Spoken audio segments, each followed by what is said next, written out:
എല്ലാവർക്കും വളരെയധികം സ്നേഹപൂർവ്വം സ്വാഗതം ചെയ്യുന്നു. എല്ലാ ദിവസത്തെ പോലെ നമ്മുടെ ക്ലാസ്സുകൾ ആരംഭിക്കുന്നത് വളരെയധികം ആശയം നിറഞ്ഞ ഒരു പ്രാർത്ഥനയാലാണ്. പ്രാർത്ഥനയ്ക്ക് ശേഷം ഇന്നത്തെ നമ്മുടെ വിശിഷ്ട അതിഥിയായിട്ടുള്ള ശ്രീ നസർ ഗുരുക്കളെ പറ്റിയും അദ്ദേഹം എടുക്കാൻ പോകുന്ന ഇന്നത്തെ വിഷയത്തെ പറ്റിയും അറിയുന്നതായിരിക്കും. വന്നു ചേർന്ന എല്ലാവരെയും ഒരിക്കൽ കൂടി വളരെ വളരെ സ്നേഹത്തോടെ സ്വാഗതം ചെയ്യാണ്. ശ്രീ കെ വി ദയാൽ പഠിപ്പിച്ച രചിച്ച ഈശ്വര സങ്കല്പവും പ്രാർത്ഥനയുമാണ് ചൊല്ലുന്നത്. ജ്യോതിയാണ് ഈശ്വരൻ, ജ്യോതിയാണ് ഈശ്വരൻ, ജ്യോതിയാണ് ജ്യോതിയാണ് ജ്യോതിയാണ് ഈശ്വരൻ, സ്നേഹമാണ് ഈശ്വരൻ, കരുണയാണ് ഈശ്വരൻ, സ്നേഹമാണ് കരുണയാണ് ജ്യോതിയാണ് ഈശ്വരൻ, നാദമാണ് ഈശ്വരൻ, താളമാണ് ഈശ്വരൻ, നാദമാണ് താളമാണ് ജ്യോതിയാണ് ഈശ്വരൻ, ജ്ഞാനമാണ് ഈശ്വരൻ, ബോധമാണ് ഈശ്വരൻ, ജ്ഞാനമാണ് ബോധമാണ് ജ്യോതിയാണ് ഈശ്വരൻ, ജ്യോതിയാണ് ഈശ്വരൻ, ജ്യോതിയാണ് ഈശ്വരൻ, ജ്യോതിയാണ് ജ്യോതിയാണ് ജ്യോതിയാണ് ഈശ്വരൻ. ഈ ഒരു ഈശ്വര സങ്കല്പത്തോടു കൂടി പ്രാർത്ഥനയും ചൊല്ലുന്നു. കരുണാമയനാം സ്നേഹസ്വരൂപൻ, ജ്യോതിയായി വിശ്വം വിളങ്ങിടുന്നു, മണ്ണിലും വിണ്ണിലും ബ്രഹ്മാണ്ടത്തിലും ആത്മപ്രപഞ്ചമായി വാണിടുന്നു. കരുണാമയനാം സ്നേഹസ്വരൂപൻ, ജ്യോതിയായി വിശ്വം വിളങ്ങിടുന്നു, മണ്ണിലും വിണ്ണിലും ബ്രഹ്മാണ്ടത്തിലും ആത്മപ്രപഞ്ചമായി വാണിടുന്നു.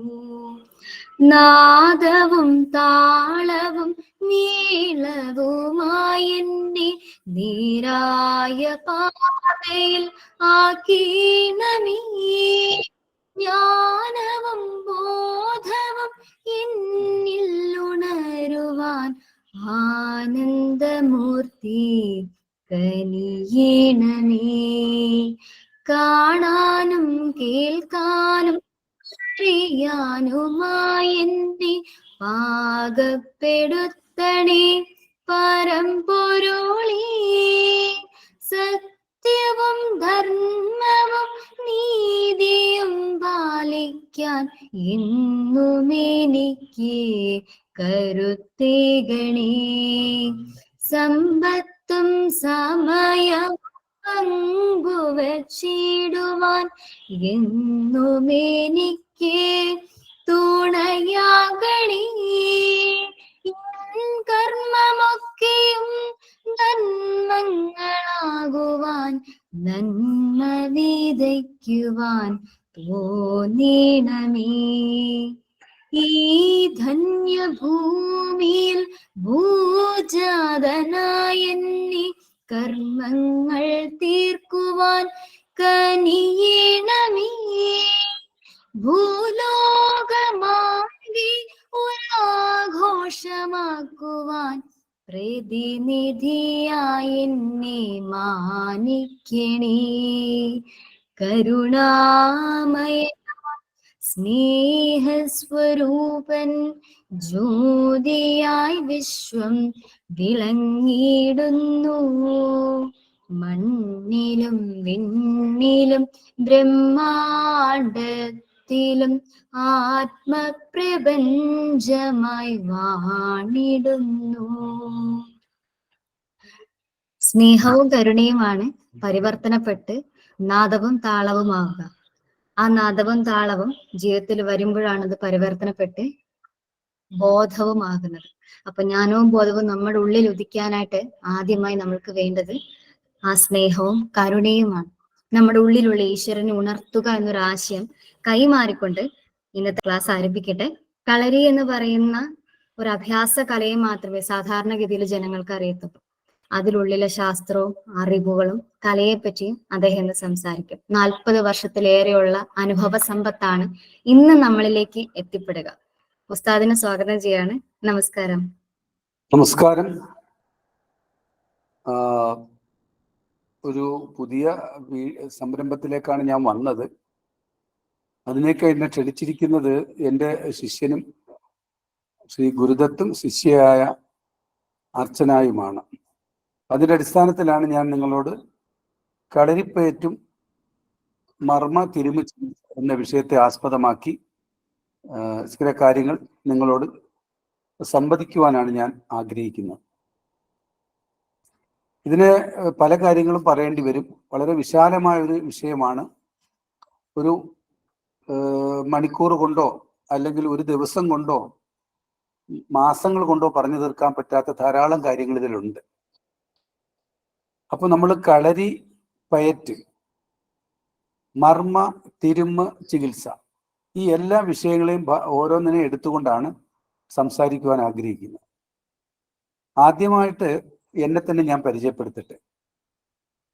കഴിഞ്ഞ 40 വർഷത്തിലേറെയായി കോട്ടയം ജില്ലയിൽ ഞാൻ കളരി അഭ്യാസം പരിശീലിപ്പിക്കുകയും ചികിത്സ കളരിയോടനുബന്ധമായ പാരമ്പര്യമായിട്ടുള്ള പൗരാണികമായ ഗുരുക്കന്മാരിൽ നിന്നും പരിശീലിച്ച് കൊണ്ടുവന്നിട്ട് അനുഭവങ്ങളിലൂടെ ജനങ്ങൾക്ക് ആശ്വാസം നൽകിയ ഒരു ചികിത്സാ സമ്പ്രദായത്തിലൂടെ ജനങ്ങൾക്ക് കിട്ടിയ അനുഭവങ്ങളും ഒക്കെ ഇവിടെ പങ്കുവയ്ക്കാനാണ് ഞാൻ ആഗ്രഹിക്കുന്നത്. ആദ്യമായിട്ട് നമുക്ക് എന്നെ പരിചയപ്പെടുത്തുമ്പോൾ എൻ്റെ പേര് നാസർ എന്നാണ്. ശരിക്കുള്ള പേര് എൻ്റെ നാസർ ഇസ്മായിൽ സേട്ട് എന്നാണ്. എനിക്കൊരു ഗുജറാത്തി പാരമ്പര്യമുള്ളതാണ്. ഞങ്ങളുടെ പൂർവികന്മാർ ഗുജറാത്തിൽ നിന്നും കേരളത്തിൽ കച്ചവടത്തിന് വന്ന ഒരു കുടുംബത്തിൽ ജനിച്ചു വളർന്നുകൊണ്ട് ഈ നാടിൻ്റെ പൈതൃകങ്ങളെ സ്നേഹിക്കുകയും ഈ നാടിൻ്റെ പൗരാണികമായ കലയായ കളരി അഭ്യാസവും അതിനോടനുബന്ധമായ ചികിത്സാ രീതികളും 12ഓളം ഗുരുക്കന്മാരിൽ നിന്നും വർഷങ്ങളോളം പരിശ്രമിച്ച് പഠിച്ചെടുക്കുകയും അത് ജനങ്ങളിൽ എത്തിക്കുകയും അതിൽ അഭിമാനിക്കുകയും ചെയ്തുകൊണ്ട് നിലനിൽക്കുന്നൊരു വ്യക്തിത്വം ആണ് ഞാൻ. എൻ്റെ അനുഭവങ്ങളിൽ നിന്നും എൻ്റെ അറിവിൽ നിന്നും ഞാൻ മനസ്സിലാക്കിയ കാര്യങ്ങളാണ് നിങ്ങളോട് ചർച്ച ചെയ്യുവാൻ ആഗ്രഹിക്കുന്നത്. കളരി എന്ന വാക്ക് തന്നെ പലതരത്തിലുള്ള അർത്ഥങ്ങളിലാണ് വിശദീകരിക്കപ്പെട്ടിരിക്കുന്നത്. അപ്പൊ കരകൾ തോറും പ്രത്യേകം പരിശീലിപ്പിക്കപ്പെടുന്ന, കരകൾ തോറും പ്രത്യേകം തയ്യാറാക്കിയ കളങ്ങളിൽ പരിശീലിപ്പിക്കപ്പെടുന്ന വിദ്യ എന്നതിൽ കരയും കളവും ചേർത്ത് കളരി എന്ന് പറയപ്പെടുന്നുണ്ട്. അതുപോലെ തന്നെ ഖടൂരിക അല്ലെങ്കിൽ പാഠശാല എന്ന് മലയാളത്തിൽ അർത്ഥം വരുന്ന സംസ്കൃത പദത്തിൽ നിന്നാണ് കളരി എന്ന പദം ഉണ്ടായത് എന്നും ഈ വിഷയത്തിൽ അറിവുള്ളവർ പറയുന്നു. ഇത് ശാരീരികവും മാനസികവും ആത്മീയമായ തലങ്ങളിലേക്ക് ഒരാളെ നയിക്കുകയും അതിൻ്റെ പരമാവധിയിലും പരിപൂർണതയിലും എത്തിക്കുവാൻ പരിശ്രമിക്കുകയും ചെയ്യുന്ന ഒരു ഗുരുശിഷ്യ ബന്ധത്തിൻ്റെ ശൃംഖലയാണ്. തീർച്ചയായിട്ടും ഈ പരിശീലനം നടത്തിക്കൊണ്ട് അല്ലെങ്കിൽ ഈ കായികാഭ്യാസ മേഖലയെ നിലനിർത്തിക്കൊണ്ട് നമുക്ക് മുൻപേ പൂർവികന്മാരായി ധാരാളം ഗുരുനാഥന്മാർ അറിയുന്നവരും അറിയാത്തവരുമായി ഈ കലയ്ക്ക് വേണ്ടി സംഭാവന ചെയ്തിട്ടുണ്ട്. അതിൽ പലരും മൺമറഞ്ഞു പോയിട്ടുണ്ട്. അവരുടെയൊക്കെ ആത്മാവിന് ശാന്തി ലഭിക്കട്ടെ എന്ന് പ്രാർത്ഥിച്ചുകൊണ്ടാണ് ഞാൻ നിങ്ങളുടെ മുമ്പിലേക്ക് വിഷയങ്ങൾ അവതരിപ്പിക്കുവാൻ ആഗ്രഹിക്കുന്നത്. കളരി എന്ന വാക്കിന് ഭാഗികമായ അർത്ഥത്തിൽ ശാരീരികമായ അഭ്യാസങ്ങൾ ചെയ്യുന്ന ഒരു പരിശീലന കേന്ദ്രമായിട്ടാണ് നമ്മൾ അറിയപ്പെടുന്നത്. പക്ഷെ കളരി കേരളത്തിൽ തന്നെ ധാരാളമുണ്ട്. പല വിധത്തിലുള്ള, പല ശൈലിയിലുള്ള, പല പ്രാദേശികമായ അർത്ഥങ്ങളിലുള്ള കളരികൾ നടക്കുന്നുണ്ട്. പൊതുവെ നമ്മൾ അറിയപ്പെടുന്നത് വടക്കെന്നും തെക്കനെന്നും 2 രീതിയാണ്. യഥാർത്ഥത്തിൽ കേരളം കളരിപ്പയറ്റിന്റെ ഈറ്റില്യമാണ്. കളരിപ്പയറ്റ് ആയോധന കലകളുടെ മാതാവാണ്. അതുപോലെ തന്നെ കളരിപ്പയറ്റ് കേരളത്തിന്റെ മാത്രം തനത് ആയോധന കലയാണെന്നൊക്കെ നാം ധരിച്ചു വെച്ചിട്ടുണ്ട്. സത്യത്തിൽ കളരിപ്പയറ്റിന്റെ വ്യത്യസ്ത ശൈലികളുമായിട്ട് ബന്ധപ്പെടുമ്പോൾ കളരിപ്പയറ്റ് ഒരിക്കലും കേരളത്തിന്റെ മാത്രമല്ല. ദക്ഷിണേന്ത്യയിൽ ഉദാഹരണം തുളുനാടൻ എന്ന് പറയുന്ന വിദ്യ കേരളത്തിനപ്പുറത്തേക്ക് പോയതാണ്. അതുപോലെ അടിമുറ എന്ന് പറയുന്ന മറ്റൊരു വിദ്യ തെക്കൻ കളരി എന്ന പേരിൽ അറിയപ്പെടുന്നത്, അതും കേരളത്തിന്റെ അതിരുകൾക്കപ്പുറം കന്യാകുമാരി ജില്ല അല്ലെങ്കിൽ കുമരിഖണ്ഡമൊക്കെ കേരളത്തിന്റെ ഭാഗമായിരുന്ന കാലത്ത് അവിടുത്തെ പ്രത്യേക ഒരു സമുദായത്തിൽ തന്നെ ഉള്ള അഭ്യാസികളായ ആളുകൾ അത് നിലനിർത്തിയിരുന്നു. അവരിൽ നാടാർ സമുദായം വളരെ എടുത്തു പറയപ്പെടേണ്ട സമുദായമാണ്. എനിക്ക് ധാരാളം ഗുരുനാഥന്മാർ അവരിൽപ്പെട്ടവരുണ്ട്.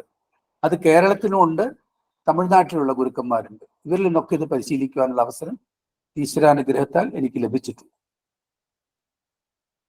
ഇന്നും ഈ 67 വയസ്സിലും ഞാൻ കായികാഭ്യാസം കളരി ക്ലാസ് പരിശീലിപ്പിക്കുകയും കുട്ടികളോടൊപ്പം ചെയ്യുകയും അതുപോലെ തന്നെ ചികിത്സാ സമ്പ്രദായം, അതിനോടനുബന്ധമായ ചികിത്സാ സമ്പ്രദായം നിലനിർത്തുകയും ചെയ്തുകൊണ്ടാണ് മുന്നോട്ട് പോയിക്കൊണ്ടിരിക്കുന്നത്. ഞാൻ പറഞ്ഞു കളരിയെ രണ്ടായിട്ട് പ്രധാനമായിട്ട് തിരിക്കേണ്ടി വരും. കാരണം എന്താ വെച്ചാൽ കളരി അഭ്യാസ കളരി എന്നും ആത്മീയ കളരി എന്നും രണ്ടായിട്ട് തിരിക്കേണ്ടി വരും. പലപ്പോഴും ശാരീരികമായ ആയാസം കൂടുതൽ ഉണ്ടാകാത്ത രീതിയിൽ പരിശീലിപ്പിക്കുമ്പോൾ അതൊരു ആയോധന കല എന്ന നിലയിൽ അതിന് ശാരീരികമായ ഗുണങ്ങൾക്കാണ് പ്രാധാന്യം. അവിടെ ഈശ്വര ചിന്തയിൽ തുടങ്ങി ആരോഗ്യപരിപാലനത്തിലൂടെ സ്വഭാവ രൂപീകരണത്തിലെത്തുകയും അതിലൂടെ സ്വയരക്ഷ എന്ന 4ാമത്തെ ഘട്ടത്തിലേക്ക് ഒരു വിദ്യാർത്ഥിയെ അല്ലെങ്കിൽ ഒരു ശിഷ്യനെ വളർത്തിക്കൊണ്ടുവരുന്ന ഒരു ശ്രമകരമായ പരിശ്രമമാണ് ശരിക്കും ഈ ഗുരുനാഥന്മാരിവിടെ ചെയ്തുകൊണ്ടിരിക്കുന്നത്. തീർച്ചയായും ഗുരുവെന്ന നിലയിൽ ഒരു വ്യക്തിക്കും ശിഷ്യനായി വരുന്ന കുട്ടികൾക്കും ഉണ്ടായിരിക്കേണ്ട ധാരാളം ഗുണങ്ങളെക്കുറിച്ച് പൗരാണിക ഗ്രന്ഥങ്ങളിൽ വ്യക്തമായിട്ട് പറഞ്ഞിട്ടുമുണ്ട്. കളരിപ്പയറ്റ് തന്നെ ഞാൻ നേരത്തെ പറഞ്ഞ പോലെ പലപ്പോഴും നമ്മൾ വടക്കൻ കളരി അല്ലെങ്കിൽ തെക്കൻ കളരി എന്ന് പറയുമ്പോൾ അതിനപ്പുറത്ത് വടക്കേ മലബാറിൽ തന്നെ കളംചവിട്ട് എന്ന പേരിൽ വേറൊരു വിദ്യയും നടക്കുന്നു.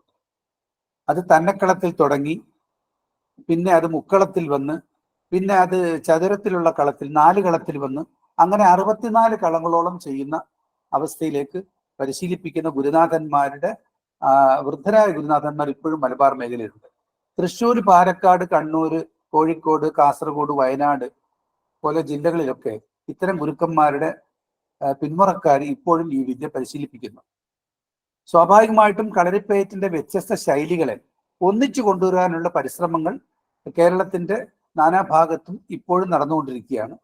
കളരിപ്പയറ്റ് ഇന്ന് വളർന്ന് വികസിച്ച് പടർന്ന് പന്തലിച്ച് ഒരു നാഷണൽ ഗെയിംസിൽ വരെ എത്തിയിരിക്കുന്ന ഒരവസ്ഥയാണ് നമുക്ക് അഭിമാനപൂർവ്വം മനസ്സിലാക്കാൻ പറ്റുന്നത്. ഇവിടെ കളരി അഭ്യാസത്തിന്റെ വളർച്ചയിൽ ഉണ്ടാകുന്ന ശാരീരികമായ ഗുണങ്ങൾക്കും മാനസിക ഗുണങ്ങൾക്കും അപ്പുറം ഒരാളിൽ ആത്മവിശ്വാസം ഉണ്ടാക്കിയെടുക്കുക, സഹജീവികളോട് ആദരവ് ഉണ്ടായിരിക്കുക, അതുപോലെ തന്നെ ശത്രുക്കളെ രക്ഷിക്കുന്ന വിദ്യയാണ് കളരി എന്നാണ് ഞാൻ എൻ്റെ ഗുരുക്കന്മാരിൽ മനസ്സിലാക്കിയത്.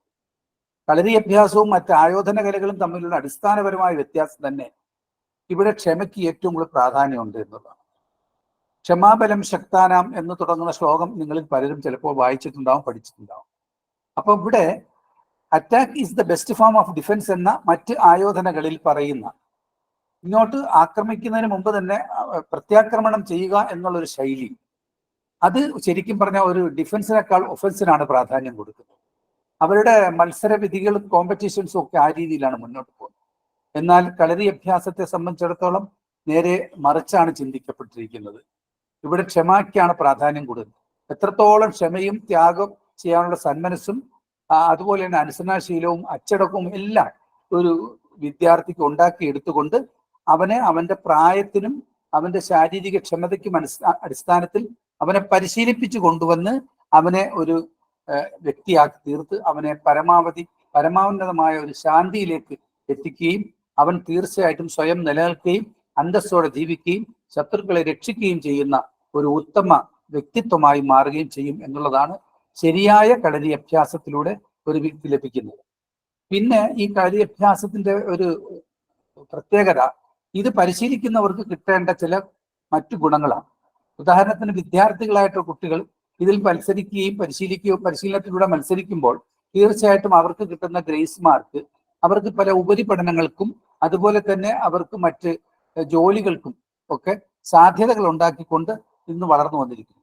കാരണം കേരളത്തിലെ സംബന്ധിച്ചിടത്തോളം കേരള സ്പോർട്സ് കൗൺസിലിന്റെ കീഴിലുള്ള കളരിപ്പയറ്റ് അസോസിയേഷൻ കേണൽ ഗോദവർമ്മ രാജ അതിന്റെ പ്രസിഡന്റ് ആയിരിക്കുന്ന കാലത്താണ് 1958 കൂടി കേരള കളരിപ്പയറ്റ് അസോസിയേഷൻ ഇവിടെ പ്രവർത്തനക്ഷമമായി മുന്നോട്ട് വരുന്നത്. അതിന്റെ സംസ്ഥാന ഭാരവാഹി എന്ന നിലയിൽ ഉത്തരവാദിത്തത്തോട് ചില പ്രവർത്തനങ്ങളിൽ ഏർപ്പെട്ട ഒരു വ്യക്തി എന്ന നിലയിലും ഈ കായികാഭ്യാസം ഈ സമൂഹത്തിൽ നിലനിർത്തുന്നതിലൂടെ ഒരു അച്ചടക്കമുള്ള തലമുറയെ വാർത്തെടുക്കുവാൻ നമുക്ക് സാധ്യമാകുന്നു എന്നതുകൊണ്ടും ഈ വ്യക്തിപരമായ സംസ്കരണത്തിലൂടെ, സ്വഭാവ രൂപീകരണത്തിലൂടെ കുടുംബത്തിനും സമൂഹത്തിനും രാഷ്ട്രത്തിനും ഗുണകരമായ ഒരു വ്യക്തിയായി ഇയാളെ വളർത്തിയെടുക്കാം. കാരണം പൗരാണിക കേരളത്തില് വ്യക്തിത്വം വളർത്തുന്ന വ്യക്തിത്വ വികസനത്തിന് ഏറ്റവും സഹായകമായ പരിശീലനങ്ങൾ കളരികളിൽ ഉണ്ടായിരുന്നു. ഇന്നത്തെ പോലെ ഇപ്പോൾ വർഷകാലമാണല്ലോ, വർഷകാലങ്ങളിലെ പ്രഭാതങ്ങളില് പിന്നെ നമ്മുടെ പഴയ കാലത്ത് കളരിയുടെ ശബ്ദം കൊണ്ട്, കളരിയുടെ ശബ്ദമുരിതമായ അന്തരീക്ഷം കൊണ്ട്, വായ്ത്താരികൾ കൊണ്ട്, വാൾത്തലപ്പുകളുടെയും പരിചകളുടെയും പരിശീലനങ്ങൾ കൊണ്ട്, ഉറുമി വീശലിന്റെ ശബ്ദങ്ങൾ കൊണ്ടൊക്കെ മുഖരിതമായ ഒരു അന്തരീക്ഷം ഇവിടെ നിലവിലുണ്ടായിരുന്നു. വളരെ ബ്രിട്ടീഷുകാരുടെ കാലഘട്ടത്തിലാണ് ഈ കളരി അഭ്യാസം കുറെ ക്ഷയിച്ചതായിട്ട് വന്നത്. കാരണം അഭിമാനികളും ധീരരുമായ അഭ്യാസികളെ അവരുടെ മനക്കരുത്തിനെ നേരിടാനുള്ള ഭയത്തിൽ നിന്നും അവർ ഈ കായികാഭ്യാസ മേഖലയെ വളരെയേറെ പുറകേക്ക് തള്ളിക്കൊണ്ടുപോയ ഒരവസ്ഥ നമ്മളൊരു പ്രത്യേക കാലഘട്ടത്തിൽ ഇവിടെ ഈ കേരളത്തിൽ കടന്നുപോയിട്ടുണ്ട്. അതിനുശേഷം സ്വാതന്ത്ര്യാനന്തര ഭാരതത്തിൽ ഈ കളരി അഭ്യാസത്തെ വളരെ നല്ല രീതിയിൽ മുന്നോട്ട് കൊണ്ടുവന്നതിൽ വ്യക്തികൾ എന്ന നിലയിലാണ് നമ്മൾ CV നാരായണൻ നായർ, ചിറക്കൽ ശ്രീധരൻ നായർ പോലെയുള്ള സമകാലീനരായ ഗുരുമുഖ വ്യക്തിത്വങ്ങളെ നമ്മൾ പരിചയപ്പെട്ടിട്ടുള്ളത്. അവരുടെ ഓർമ്മ നിലനിർത്തിക്കൊണ്ടും അവരുടെ പ്രശിഷ്യ പരമ്പരകളിലൂടെയും ഒരു പ്രത്യേക സമ്പ്രദായങ്ങൾ തന്നെ ഇവിടെ നിലനിൽക്കുന്നുണ്ട്. അതുപോലെ തന്നെയാണ് കളരിപ്പയറ്റും മുറയും രണ്ടായിട്ട് തന്നെ നമ്മൾ കാണണം. കാരണം കളരിപ്പയറ്റും മുറയും രണ്ട് സിലബസുകളാണ്. അതിന്റെ പാഠ്യ പദ്ധതികൾ തന്നെ അടിസ്ഥാനപരമായിട്ടും അത്തരം വ്യത്യാസങ്ങൾ നിലനിർത്തുന്നു എന്നതും ഈ മേഖലയിൽ ഇതിനെക്കുറിച്ച് അറിയാൻ ആഗ്രഹിക്കുന്നവർക്ക് ഉണ്ടാകേണ്ട ഒരു വിവരമാണെന്ന് എനിക്ക് തോന്നുന്നത്. കാരണം എന്ന് വെച്ചാൽ ഈ വടക്കൻ ശൈലി എന്ന് നമ്മൾ അറിയപ്പെടുന്ന കടത്തനാടൻ, ചാവക്കാടൻ, കോഴിക്കോടൻ, കാട്ടുപരുത്തി, ഇങ്ങനെയൊക്കെ പല പ്രാദേശിക പേരുകൾ ഇതിനുണ്ട്. അതുപോലെ പിള്ളതാങ്ങി, അറപ്പുക്കൈ, വട്ടേന്തിരിപ്പ്, ഇങ്ങനെയുള്ള ധാരാളം സമ്പ്രദായങ്ങൾ. അപ്പൊ പ്രാദേശികമായിട്ട് തന്നെ ഈ വിദ്യ വളരെയേറെ വളർന്നു വന്നിട്ടുണ്ട്. അപ്പം ഈ വിദ്യകളൊക്കെ പരിശീലിപ്പിക്കുന്ന ആ ഒരു കാലഘട്ടത്തിൽ ഒരു സൈഡ് നിൽക്കുമ്പോൾ അവിടെയെല്ലാം അതിന്റെ പാഠ്യപദ്ധതിയുടെ ആരംഭം തന്നെ മെയ്പ്പേറ്റ്, കോൽത്താരി, അങ്കത്താരി, വെറുങ്കൈ, പിന്നെ മർമ്മ ചികിത്സ, അങ്ങനെയുള്ള രീതിയിലാണ്.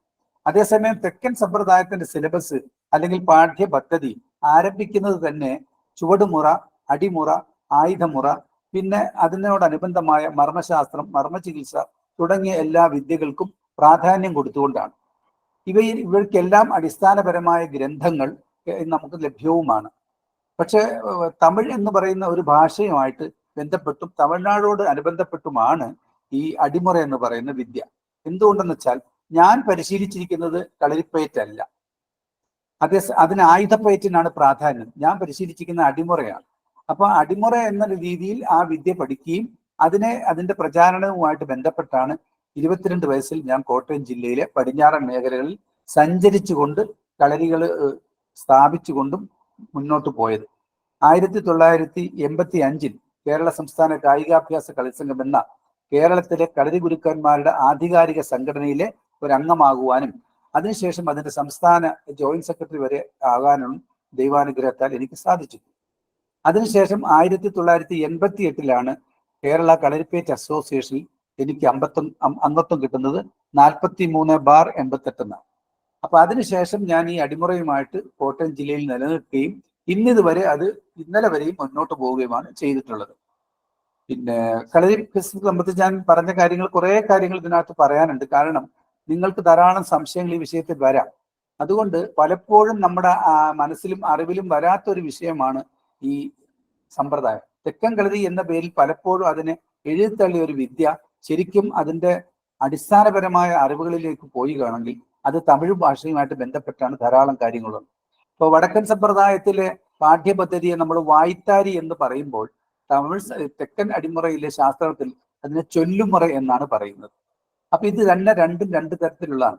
കളരിപ്പയറ്റ് എന്ന വാക്ക് തന്നെ ശരിക്കും പറഞ്ഞാൽ കലൂരിക എന്ന സംസ്കൃത പദത്തിൽ നിന്നും അതുപോലെ തന്നെ പയറ്റ് അല്ലെങ്കിൽ പൊരുതൽ പോലെയുള്ള സംഘകാല കൃതികളിലെ വാക്കുകളുമായിട്ട് ബന്ധപ്പെട്ടിട്ട് വരുമ്പോൾ കളരിപ്പയറ്റ് ശരിക്കും ആര്യ ദ്രാവിഡ സംസ്കാരത്തിന്റെ ഒരു സമന്വയമായിട്ടാണ് ശരിക്കും ആ പദം തന്നെ ഇപ്പോൾ അറിയപ്പെടുന്നത്.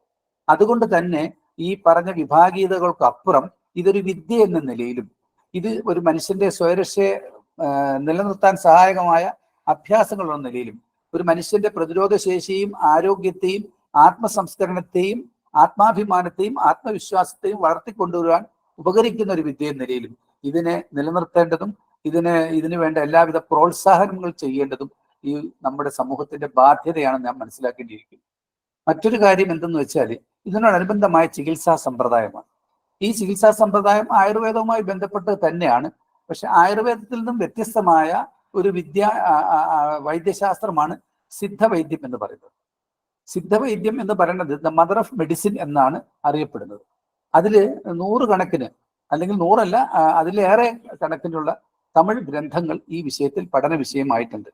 അവർ മനുഷ്യന്റെ ശരീരശാസ്ത്രം പഠിപ്പിക്കുന്നതിന് വേണ്ടിയും ഒരു മനുഷ്യന്റെ പഞ്ചേന്ദ്രിയങ്ങളെ കുറിച്ച് ബോധ്യപ്പെടുത്തുന്നതിന് വേണ്ടിയും അവന്റെ പഞ്ചഭൂതത്തെക്കുറിച്ചും സപ്തധാതുക്കളെക്കുറിച്ചും നവദ്വാരങ്ങളെക്കുറിച്ചും ഒക്കെ മനസ്സിലാക്കുന്നതിന് വേണ്ടിയും അതുപോലെ ആ ശരീരത്തിന്റെ പ്രവർത്തനങ്ങളെ എങ്ങനെ അവന്റെ ഏകോപിപ്പിച്ചുകൊണ്ട് അതിന്റെ എല്ലാ പ്രവർത്തനങ്ങളും പ്രതിരോധ ശേഷിയെ വളർത്തിയെടുക്കാമെന്നതും അതിന് പ്രാണശക്തി എത്രത്തോളം ഒരാൾക്ക് ഉപയോഗിക്കുവാൻ സാധിക്കും എന്നതും ഒക്കെയും ഈ വിഷയത്തിലുള്ള പഠനങ്ങളുടെ ഭാഗമാണ് എന്നും ഇത്തരണത്തിൽ പറയുവാൻ ഞാൻ ആഗ്രഹിക്കുകയാണ്. അപ്പൊ സ്വാഭാവികമായിട്ടും ഈ തമിഴ് മർമ്മശാസ്ത്ര ഗ്രന്ഥങ്ങൾ, ഉദാഹരണം മർമ്മസൂത്രം, മർമ്മവാകടം, മർമ്മനിദാനം, മർമ്മകണ്ഠി, മങ്കയാർമണി, മർമ്മകൈവാകയിൽ അടങ്കൽ തുറവുകോൽ, ആണിത്തുറവുകോൽ, പൊന്നൂസി തുറവുകോൽ, മർമ്മസംഗ്രഹം ആദി നൂലാകിയ മുറിശാരി, ഇങ്ങനെ ധാരാളം പുസ്തകങ്ങൾ, ഗ്രന്ഥങ്ങൾ ഇന്നും പരിഭാഷപ്പെടുത്താതെ തന്നെ പലതും കിടക്കുന്നുണ്ട്. പലതും പരിഭാഷപ്പെടുത്താൻ പലരും ശ്രമിച്ചുകൊണ്ടിരിക്കുന്നു. അങ്ങനെ നമുക്ക് നഷ്ടപ്പെട്ടു പോയ അല്ലെങ്കിൽ നമുക്ക് ലഭ്യമാകാത്ത ധാരാളം അറിവുകൾ ഇന്ന് അതിനോടനുബന്ധമായ ചികിത്സാ രീതികൾ, അതുപോലെ തന്നെ ഔഷധ യോഗങ്ങൾ, ഇവയൊക്കെ ഇന്ന് പുറത്തേക്ക് വരികയും അങ്ങനെ അത് നമുക്ക് മറ്റ് പാർശ്വഫലങ്ങളില്ലാത്ത, വിപരീത ഫലങ്ങളില്ലാത്ത, ശാരീരിക ആരോഗ്യത്തിന് സഹായകമായ ചികിത്സാ സമ്പ്രദായങ്ങൾക്ക് വേണ്ടി ഇത് ഉപയോഗിക്കപ്പെടാം എന്നാണ് ഞാൻ മനസ്സിലാക്കുന്നത്. അത് ഇന്ന് നിലവിലുണ്ട്. സിദ്ധവൈദ്യ കോളേജുകളുണ്ട്. ശാന്തിഗിരി പോലെയുള്ള സ്ഥാപനങ്ങൾ വളർന്നു വന്നത് ആ അടിസ്ഥാനത്തിലാണ്. അതുപോലെ തന്നെ ആയുർവേദവും അതുപോലെ നമ്മുടെ ഭാരതത്തിന്റെ തന്നെ ആയുസ്സിന്റെ വേദം എന്ന അർത്ഥത്തിലാണ് അറിയപ്പെടുന്നത്. ഇതൊക്കെയും ഇന്ന് മനുഷ്യർക്ക് ഉപയോഗിക്കപ്രദമായ രീതിയിൽ ഇതിനനുസൃതമായ കാര്യങ്ങൾ നടക്കുന്നു. പിന്നെ ഈ കളരി അഭ്യാസത്തെ കുറിച്ച് പറയുമ്പോൾ അടിസ്ഥാനപരമായി കുറച്ച് വിദ്യാ വിഷയങ്ങളെ കുറിച്ചും പറയാൻ ആഗ്രഹിക്കുന്നു. ഒരു മനുഷ്യനെ സംബന്ധിച്ചിടത്തോളം അവന്റെ ചുവട്, കണ്ണ്, കയ്യ്, മെയ്യ്, മനസ്സ്, ചുവട്, കണ്ണ്, കയ്യ്, മെയ്യ്, മനസ്സ്, ഈ 5 കാര്യങ്ങളും ഏകോപിച്ചുകൊണ്ട് അവന്റെ പഞ്ചേന്ദ്രിയങ്ങളെ അവൻ നിയന്ത്രിച്ചുകൊണ്ട് ആ പഞ്ചഭൂതാത്മകമായ ശരീരത്തെ അവൻ ശരിയായ രീതിയിൽ പ്രാണശക്തി ഉപയോഗിച്ചുകൊണ്ട് അഭ്യസിക്കുമ്പോഴാണ് അവനിലെ പ്രതിരോധ ശേഷി ശരിയായ രീതിയിൽ വളർത്തിക്കൊണ്ടുവരാൻ സാധിക്കുന്നത്. അത് സ്വമേധയാ ഒരാൾക്ക് സാധിക്കാത്തത് കൊണ്ടാണ് നമ്മുടെ ഭാരതീയ സംസ്കൃതി, ഭാരതീയ പാരമ്പര്യം ഗുരുശിഷ്യ ബന്ധത്തിന് പ്രാധാന്യം കൊടുക്കുന്നത്. ഗുരുശിഷ്യ ബന്ധം എന്ന് പറഞ്ഞാൽ ഗുരുത്വവും ദൈവീകത്വവുമായിട്ട് ഏറ്റവും അടുത്തിരിക്കുന്ന ആ സിസ്റ്റം നിലനിർത്തുന്ന ആ പാരമ്പര്യവും ആ പൗരാണികതയും നിലനിർത്തുന്നത് ഇന്ന് ശരിക്കും നിങ്ങൾ നോക്കിയാൽ കളരികളിൽ മാത്രമാണെന്ന് നമുക്ക് കാണുവാൻ സാധിക്കും.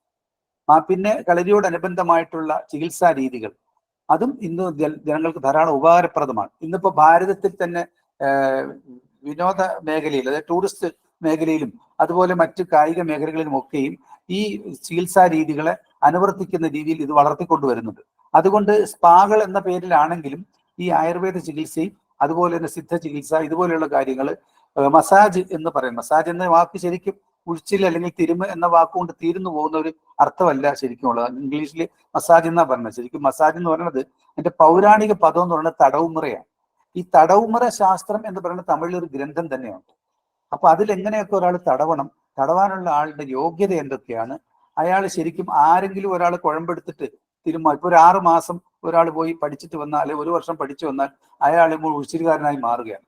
പലപ്പോഴും പല ആളുകളും ഇന്ന് അത് കമേഴ്ഷ്യലൈസ് ചെയ്യാൻ തുടങ്ങിയപ്പോൾ അല്ലെങ്കിൽ ടൂറിസത്തിന്റെ ഭാഗമായിട്ട് മാറിയപ്പോൾ സ്വാഭാവികമായിട്ട് ഇതിന്റെ എന്താ പറയാ, അതിന്റെ ഗുണം നഷ്ടപ്പെട്ടു പോയിട്ടുണ്ട്. ശരിക്കും ഒരു മനുഷ്യ ശരീരത്തിൽ സ്പർശിക്കണമെങ്കിൽ അടിസ്ഥാനപരമായി അയാൾ ശരീരശാസ്ത്രപരമായ കാര്യങ്ങൾ, അനോട്ടമി, ഫിസിയോളജി അറിഞ്ഞിരിക്കണം. അയാളുടെ ഒരു ശൈലിയിൽ ഇപ്പോൾ ഒരാൾ തിരുമാൻ പോകുമ്പോൾ, എൻ്റെ അനുഭവമാണ് ഞാൻ പറയുന്നത്, ഒരാൾ തിരുമുമ്പോൾ ഈ തിരുമുന്ന ആൾക്ക്, വരുന്ന ആളുടെ കൈവേദനയ്ക്ക് തിരുമുന്ന ആൾക്ക് ഒരാളുടെ കയ്യിൽ എത്ര സന്ധിയുണ്ട്, എത്ര അസ്ഥിയുണ്ട്, എന്നതിനെ കുറിച്ച്, അല്ലെങ്കിൽ ഏതൊക്കെ നാഡികളാണ് പ്രവർത്തിക്കുന്നത് എന്നതൊക്കെ സംബന്ധിച്ചിട്ടുള്ള അറിവില്ല എന്നുള്ളത് ഞാൻ എൻ്റെ അനുഭവത്തിൽ മനസ്സിലാക്കിയിട്ടുണ്ട്. വർഷങ്ങളോളം ഗുരുക്കന്മാരുടെ കീഴെ പരിശീലിച്ചിട്ടാണ് നമ്മളൊക്കെ, എന്നെ സംബന്ധിച്ചിടത്തോളം ഞാൻ ഉൾപ്പെടെയുള്ളവർ, എനിക്ക് മുമ്പ് ധാരാളം ഗുരുനാഥന്മാർ കോട്ടയം ജില്ലയിൽ ഉണ്ടായിരുന്നു. വളരെ പ്രശസ്തരായ, ലോകപ്രശസ്ത ഗുരുനാഥന്മാരുണ്ടായിരുന്നു. എന്തായാലും എനിക്ക് വലിയൊരു പ്രൊമോഷനോ കാര്യങ്ങളോ എനിക്ക് ജീവിതത്തിൽ ലഭിച്ചിട്ടില്ല, ഞാൻ തുറന്നു പറയാം. പക്ഷെ എങ്കിൽ പോലും ഞാൻ എന്നിൽ നിക്ഷിപ്തമായ, എന്നെ പരിശീലിപ്പിച്ച ഗുരുനാഥന്മാർ എന്നിൽ ഏൽപ്പിച്ച ആ ഉത്തരവാദിത്വത്തെ നിർവഹിച്ചുകൊണ്ട് അന്തസ്സോടുകൂടി, അഭിമാനത്തോടുകൂടി, മറ്റൊരു ആളുകളിൽ നിന്നുള്ള എന്താ പറയാ പ്രൊമോഷൻ എന്നും പ്രതീക്ഷിക്കാതെ വളരെ അന്തസ്സായ രീതിയിൽ എൻ്റെ പ്രസ്ഥാനം നടത്തിക്കൊണ്ടു പോകുന്നത്. തീർച്ചയായിട്ടും ഈ എൻ്റെ വാക്കുകൾ ശ്രവിക്കുന്ന ഈ ഗ്രൂപ്പിലുള്ള എല്ലാ സഹോദരി സഹോദരന്മാരോടും എനിക്ക് പറയുവാനുള്ളത്, നിങ്ങളുടെ യോഗ്യതയോ, നിങ്ങളിൽ ആര് ഉദ്യോഗസ്ഥനല്ല, ആര് കർഷകനല്ല, ആര് യോഗാധ്യാപകനല്ല എന്നതിനെ കുറിച്ചല്ല ഞാൻ പറഞ്ഞത്. ഞാൻ കോമൺ ആയിട്ട് സഹോദരി സഹോദരന്മാരെ എന്ന് വിളിക്കുമ്പോൾ നിങ്ങൾ എല്ലാവരെയും ഉൾക്കൊണ്ടുകൊണ്ടാണ്. നിങ്ങളുടെ ഒരു സഹോദരനിൽ എനിക്കും പറയാനുള്ളത് ഇതാണ്: നിങ്ങൾ സാധിക്കുമെങ്കിൽ തീർച്ചയായിട്ടും അതിരമ്പുഴയിൽ ശ്രീകൃഷ്ണസ്വാമി ക്ഷേത്രത്തിന്റെ അടുത്തുള്ള ജയഹിന്ദ് കളി സംഘത്തിൽ നിങ്ങൾക്ക് വരാം. അവിടെ നടക്കുന്ന പരിശീലനങ്ങൾ കാണാം, ഈ വ്യത്യസ്തതകൾ മനസ്സിലാക്കാം. ഏവർക്കും ഇതിൽ ഞാൻ സ്വാഗതം നൽകുന്ന ഒരാൾ കൂടിയാണ്. മറ്റൊരു കാര്യം ഞാൻ പറഞ്ഞു, കളരിയെ കുറിച്ചാണ് ഏകദേശം പറഞ്ഞത്. പയറ്റ് എന്ന് പറയുമ്പോൾ ഞാൻ പറഞ്ഞു മറ്റൊരു സമ്പ്രദായം, വടക്കൻ ശൈലിയിൽ ഏറ്റവും കൂടുതൽ പയറ്റുകൾക്ക് പ്രാധാന്യം, മെയ്വഴക്കത്തിനും പയറ്റുകൾക്കുമാണ് അതിൽ എപ്പോഴും പ്രാധാന്യം കൊടുക്കുന്നത്. വളരെ നല്ല രീതിയിലുള്ള ഫ്ലെക്സിബിലിറ്റി ഉണ്ടാകുന്നുണ്ട്. മാത്രമല്ല ഈ പരിശീലനം ശരീരത്തിൽ അഭ്യാസമായതുകൊണ്ടും ഇതിൽ ഓരോ സന്ധികൾക്കും ശരിയായ വ്യായാമം ലഭിക്കുന്നത് കൊണ്ടും സ്വാഭാവികമായിട്ടും നമ്മുടെ ശരീരത്തിലെ പ്രാണന്റെ സഞ്ചാരം വളരെ വേഗതയാവുകയും രക്തചംക്രമണം ശരിയായ രീതിയിൽ നടക്കുകയും ശരീരത്തിന്റെ മെയ്വഴക്കം കിട്ടുകയും അത് ശരീരത്തെ രോഗപ്രതിരോധ ശക്തി നിലനിർത്തുന്നതിന് സഹായകമാവുകയും ചെയ്യുന്നു എന്നൊരു പ്രത്യേകത കൂടിയുണ്ട്. മറുവശം നിങ്ങൾ നോക്കുമ്പോൾ ഇതുപോലെ തന്നെ അവിടെ സ്വയരക്ഷയ്ക്ക് കൂടുതൽ പ്രാധാന്യം കൊടുക്കും. ഞാൻ ആദ്യം പറഞ്ഞല്ലോ, വടക്കൻ ശൈലിയിൽ വെറും കൈ അവസാനമാണ് പഠിപ്പിക്കുന്നതെങ്കിൽ തെക്കൻ ശൈലി അല്ലെങ്കിൽ മുറൈ and Kalaripayattu is entirely different of syllabuses and also the systems. അതെല്ലാം വ്യത്യസ്തമാണ്. അത് ശരിക്കും ഇതിനെക്കുറിച്ച് പഠിക്കുന്ന ഒരാളുകൾക്ക് മനസ്സിലാക്കിയിട്ടുണ്ടാവും, അല്ലെങ്കിൽ മനസ്സിലാക്കാൻ ശ്രമിക്കണം. നിങ്ങൾക്കത് ഗൂഗിളിൽ സെർച്ച് ചെയ്താൽ കിട്ടുന്ന കാര്യമാണ്. മറ്റൊരു കാര്യം, അടിമുറ പഠിപ്പിക്കുമ്പോഴും ഞാൻ ഇന്ന് വരെ എൻ്റെ ശരീരത്തിൽ എന്തെങ്കിലും പ്രത്യേക തരത്തിലുള്ള കുഴപ്പങ്ങളോ കാര്യങ്ങളോ ഒന്നും പറ്റിയൊരു ശരീരത്തെ വഴക്കിയിട്ടില്ല. പക്ഷെ നല്ല ഫ്ലെക്സിബിൾ ആയിട്ട് ഞാൻ ഇപ്പോഴും ഈ 67ാമത്തെ വയസ്സിൽ ചെയ്യുന്നുണ്ട്.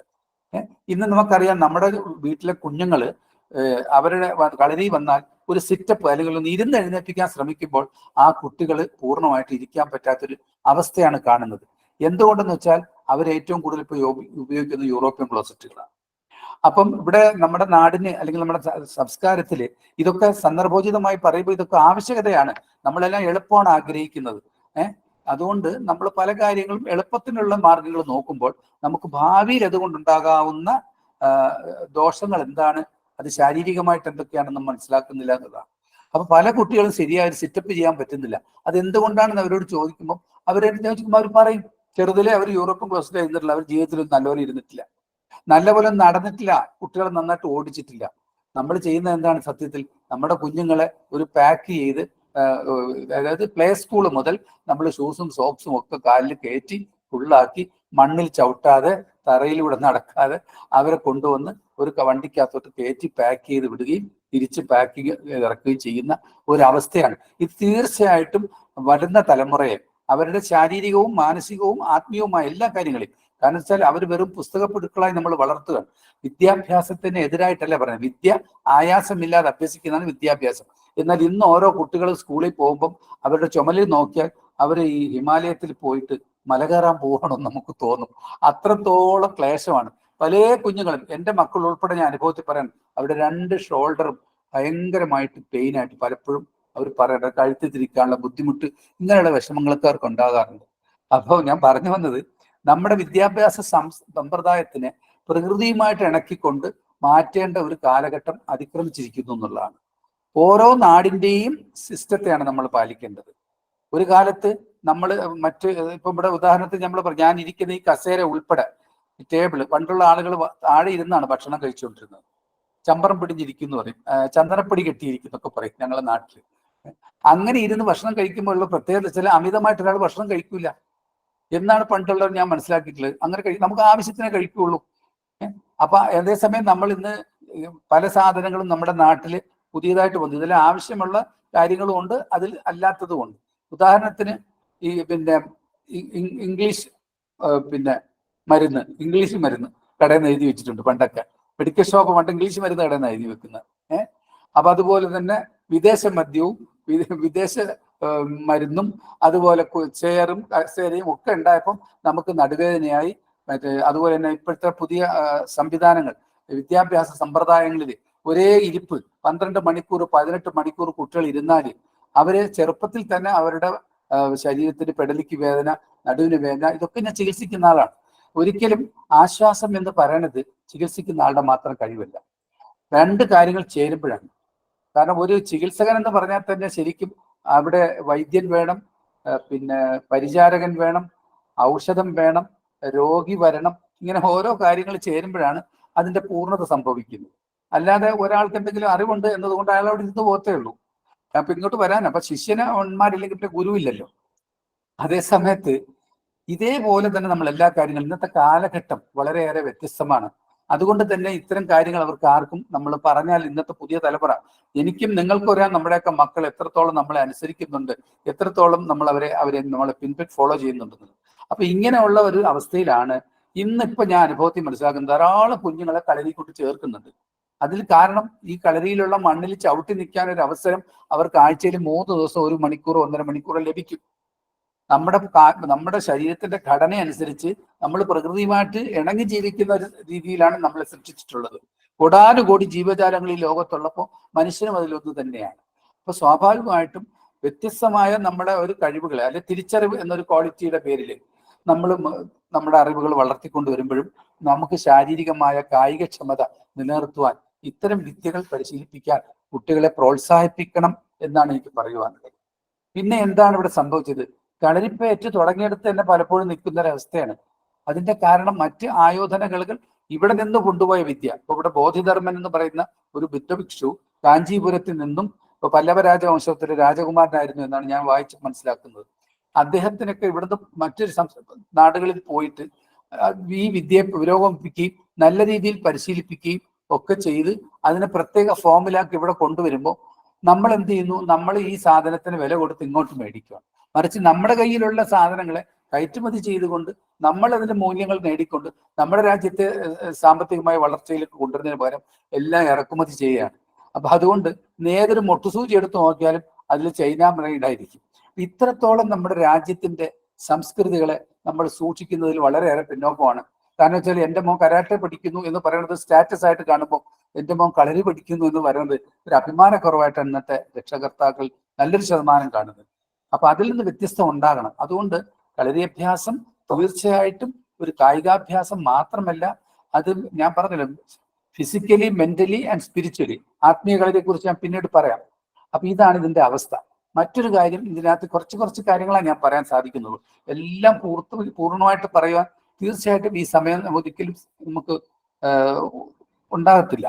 മറ്റൊരു കാര്യം, ഞാൻ കളരിയെ കുറിച്ച് പറഞ്ഞു, കളരി എന്ന വാക്കിനെ കുറിച്ച് പറഞ്ഞു. ഈ കളരികൾ എന്ന് പറയുന്നത് പല അളവുകളിൽ തന്നെ ഇവിടെ നിർമ്മിക്കുന്നുണ്ടായിരുന്നു ഒരു കാലത്ത്. ഇന്നും, അതായത് 12 അടി കളരി മുതൽ 64 അടി കളരി വരെയുള്ള കളരികളാണ് കളരി നിർമ്മാണവുമായിട്ട് ബന്ധപ്പെട്ട് കിടക്കുന്നത്. ആ നിർമ്മിക്കുന്ന കളരികൾ തന്നെ ഒന്നുകിൽ അതിന്റെ മുഖം കിഴക്കോട്ടോ അല്ലെങ്കിൽ വടക്കോട്ടോ ആയിരിക്കണം എന്നുണ്ടായിരുന്നു. അതുപോലെ തന്നെ തറക്കളരി, കുഴിക്കളരി, തൊട്ടിൽപ്പുറം കളരി എന്നീ കളരികളും പണ്ട് കാലത്ത് ഇവിടെ ഉണ്ടായിരുന്നു. തൊട്ടിൽപ്പുറം കളരി എന്ന് പറയുമ്പോൾ പെട്ടെന്ന് നിങ്ങൾ കേൾക്കുമ്പോൾ നിങ്ങൾ അത്ഭുതപ്പെടും, എന്തായി തൊട്ടിൽപ്പുറം? പഴയ കാലത്ത് നമ്മുടെയൊക്കെ തറവാടുകളിലൊക്കെ ഒരു ഇങ്ങനെ വരാന്തയിൽ നമ്മളൊരു തൊട്ടിൽ ഇങ്ങനെ കെട്ടിയിട്ടിട്ട് അതിൽ ആഢ്യന്മാരായിട്ടുള്ള ആളുകൾ ഇങ്ങനെ നാടുന്ന കാണാം. അതുപോലെ തന്നെ കളരികളുടെ മുമ്പിൽ ഇങ്ങനെ തൊട്ടിൽ കെട്ടിയിടുന്ന ഒരു കളരി പഴയ കാലത്തുണ്ടായിരുന്നു. അതാണ് ഈ തൊട്ടിൽപ്പുറം കളരി എന്നാണ് എനിക്ക് മറ്റുള്ളവരിൽ നിന്നും പറഞ്ഞും വായിച്ചും മനസ്സിലാക്കുവാൻ സാധിച്ചിട്ടുള്ളത്. എൻ്റെ അഭിപ്രായങ്ങൾ എപ്പോഴും നിങ്ങൾ കേൾക്കുമ്പോൾ ഇവിടെ ഒരു പൂർണ്ണത അല്ലെങ്കിൽ സമ്പൂർണത എന്നത് എന്നെ സംബന്ധിച്ചില്ല. ഞാനും മറ്റുള്ളവരിൽ നിന്ന് പഠിച്ചതും വായിച്ചതും കേട്ടതും ഒക്കെയാണ്. പക്ഷെ ഇതെങ്ങനെയാണ് നമുക്ക് ഗുണകരമായി തീരുന്നതെന്ന് വെച്ചാൽ, കേവലം പുസ്തകം മാത്രം വായിക്കുന്നതിൽ നിന്നും നിങ്ങൾ മസ്തകത്തെ ഉപയോഗിക്കുന്ന ഒരു അവസ്ഥയിലേക്ക് നിങ്ങളെ എത്തിക്കണം. ഇവിടെ എല്ലാവരും പുസ്തകത്തിന്റെ ആൾക്കാരാണ്, അതിനപ്പുറത്തേക്കൊന്നും ഇല്ല. വേറെ ആരെങ്കിലും മനസ്സിലാക്കിയ കാര്യങ്ങൾ പുസ്തകത്തിൽ എഴുതി വെക്കുമ്പോൾ നമ്മളത് വായിക്കും. പക്ഷെ നമ്മുടെ മസ്തകം അതിൽ എത്രത്തോളം ഉപയോഗപ്പെടുത്തുന്നു എന്നാണ്. അവിടെയൊക്കെയാണ് നമ്മുടെ പ്രാണശക്തിയെ വളർത്തിക്കൊണ്ടുവന്ന് നമ്മളെല്ലാ അവയവങ്ങളുടെയും ഉപയോഗങ്ങളും ബാഹ്യവും ആന്തരികവുമായ നമ്മുടെ എല്ലാ ഓർഗൻസ് മീൻസ് അവയവങ്ങളെയും പ്രവർത്തിപ്പിക്കുകയും അതിനെക്കുറിച്ച് മനസ്സിലാക്കുകയും അതിൻ്റെ അഡ്വാൻറ്റേജസും ഡിസഡ്വാൻറ്റേജസും അതിൻ്റെ എല്ലാം പഠിക്കുന്ന സമയത്ത് നമ്മുടെ തലച്ചോറിനെ മാക്സിമം പ്രവർത്തിപ്പിക്കണം. ഏറ്റവും വലിയ ചോറ് തലച്ചോറാണ്. അപ്പൊ അതുകൊണ്ട് നെയ്ച്ചോറും പിന്നെ ബിരിയാണി ചോറും ഒന്നും അല്ല. അപ്പോൾ ഈ തലച്ചോറ് നന്നായിട്ട് ഉപയോഗിക്കാനുള്ള അവസ്ഥയിൽ എത്താനും അവനെ, ആ ഒരു വ്യക്തിയെ അല്ലെങ്കിൽ ഒരു വിദ്യാർത്ഥിയെ അല്ലെങ്കിൽ ഒരു ശിഷ്യനെ ആ അവസ്ഥയിലേക്ക് വളർത്തിക്കൊണ്ടുവരുവാനും സഹായകമായ അറിവുള്ള, പക്വതയുള്ള, അനുഭവയോഗ്യതയുള്ള ഗുരുനാഥന്മാരിലൂടെ അവരെ വളർത്തിക്കൊണ്ടുവരാൻ ശ്രമിക്കണം. പിന്നെ എന്താണ് ഈ കുഞ്ഞുങ്ങളെ കളരി പഠിപ്പിക്കുന്നതിനെ കുറിച്ച് നമ്മുടെ പുസ്തകങ്ങളിൽ പറഞ്ഞിട്ടുണ്ട് അല്ലേ? 7 മുമ്പേ പൂഴിയിൽ എഴുതണമെന്നും 8 മുമ്പേ കെട്ടിപ്പേറ്റാത്തവർ ഒന്നിനും കൊള്ളാത്തവർ എന്നൊക്കെ ചരിത്രത്തിൽ എഴുതി വെച്ചിട്ടുണ്ട്. പിന്നെ ഈ ശാരീരികമായ എല്ലാ ഗുണങ്ങളും കിട്ടുന്നത് ഈ വ്യായാമമാണ്. കാരണം exercise also A medicine. Exercise ശരിക്കും വ്യായാമം ഒരു ഔഷധമാണ് അല്ലേ? അത് നമ്മൾ ശ്ലോകങ്ങൾ നോക്കിയാൽ കാണാൻ പറ്റും. ഭാരതീയ സംസ്കൃതികൾ വേദങ്ങളിലും ഒക്കെ എഴുതി വെച്ചിട്ടുണ്ട്. ലാഘവം കർമ്മസാമർത്ഥ്യം ദീപ്തോഗ്നി ദുർമേധസക്ഷയ വിഭക്ത ഗനഘാതൃത്വം വ്യായാമാതുപജായത എന്നാണ്. അപ്പൊ മനുഷ്യ ശരീരത്തിന് ലാഘവം, നല്ല ഫ്ലെക്സിബിലിറ്റി ഉണ്ടാവുക, കർമ്മസാമർത്ഥ്യം, മോട്ടോർ സ്കിൽ. ഇപ്പൊ കളരി പഠിക്കുന്ന ഒരു വിദ്യാർത്ഥിക്ക് മറ്റെല്ലാതരം വിനോദങ്ങളിലും, കായിക വിനോദങ്ങളിലും, മീൻസ് ബാസ്കറ്റ് ബോൾ ആവട്ടെ, ക്രിക്കറ്റ് ആവട്ടെ, ഹോക്കി ആവട്ടെ, വോളിബോൾ ആവട്ടെ, ഇതിലൊക്കെ അവൻ ജമ്പിങ് പഠിക്കുന്നു. അപ്പൊ ചാടിപ്പോയ ഒരാളുടെ കഴിവ് കിട്ടും. അവന്റെ വടി കറക്കാൻ പറ്റുന്ന ശരിയായിട്ട് പരിശീലിക്കുന്നു. അപ്പൊ അവന്റെ റിസ്റ്റ് ജോയിന്റ് നല്ല ഫ്ലെക്സിബിലിറ്റി ആവുന്നു. അവന് ഹോക്കി, ക്രിക്കറ്റ് പോലെയുള്ള കാര്യങ്ങൾ, അതുപോലെ ഷട്ടിൽ കോക്ക്, ബാഡ്മിന്റൺ പോലെയുള്ള കാര്യങ്ങൾ, അങ്ങനെ പിന്നെ ഫുട്ബോൾ കളിക്കണം, അത്രയും സമയം അവൻ ഓടിക്കളിക്കണം, അതിനുള്ള സ്റ്റാമിന കിട്ടണം. അപ്പൊ അവന് പാൻറ്റിങ് അല്ലെങ്കിൽ കിതപ്പുണ്ടാകാതിരിക്കണം. ഇതെല്ലാ ക്വാളിറ്റീസും സത്യത്തിൽ പറഞ്ഞാൽ അടിസ്ഥാനപരമായി നമ്മുടെ ഭാരതീയ വിദ്യയിലുണ്ട്, ഭാരതീയമായ കായിക അഭ്യാസങ്ങളിലുണ്ട്.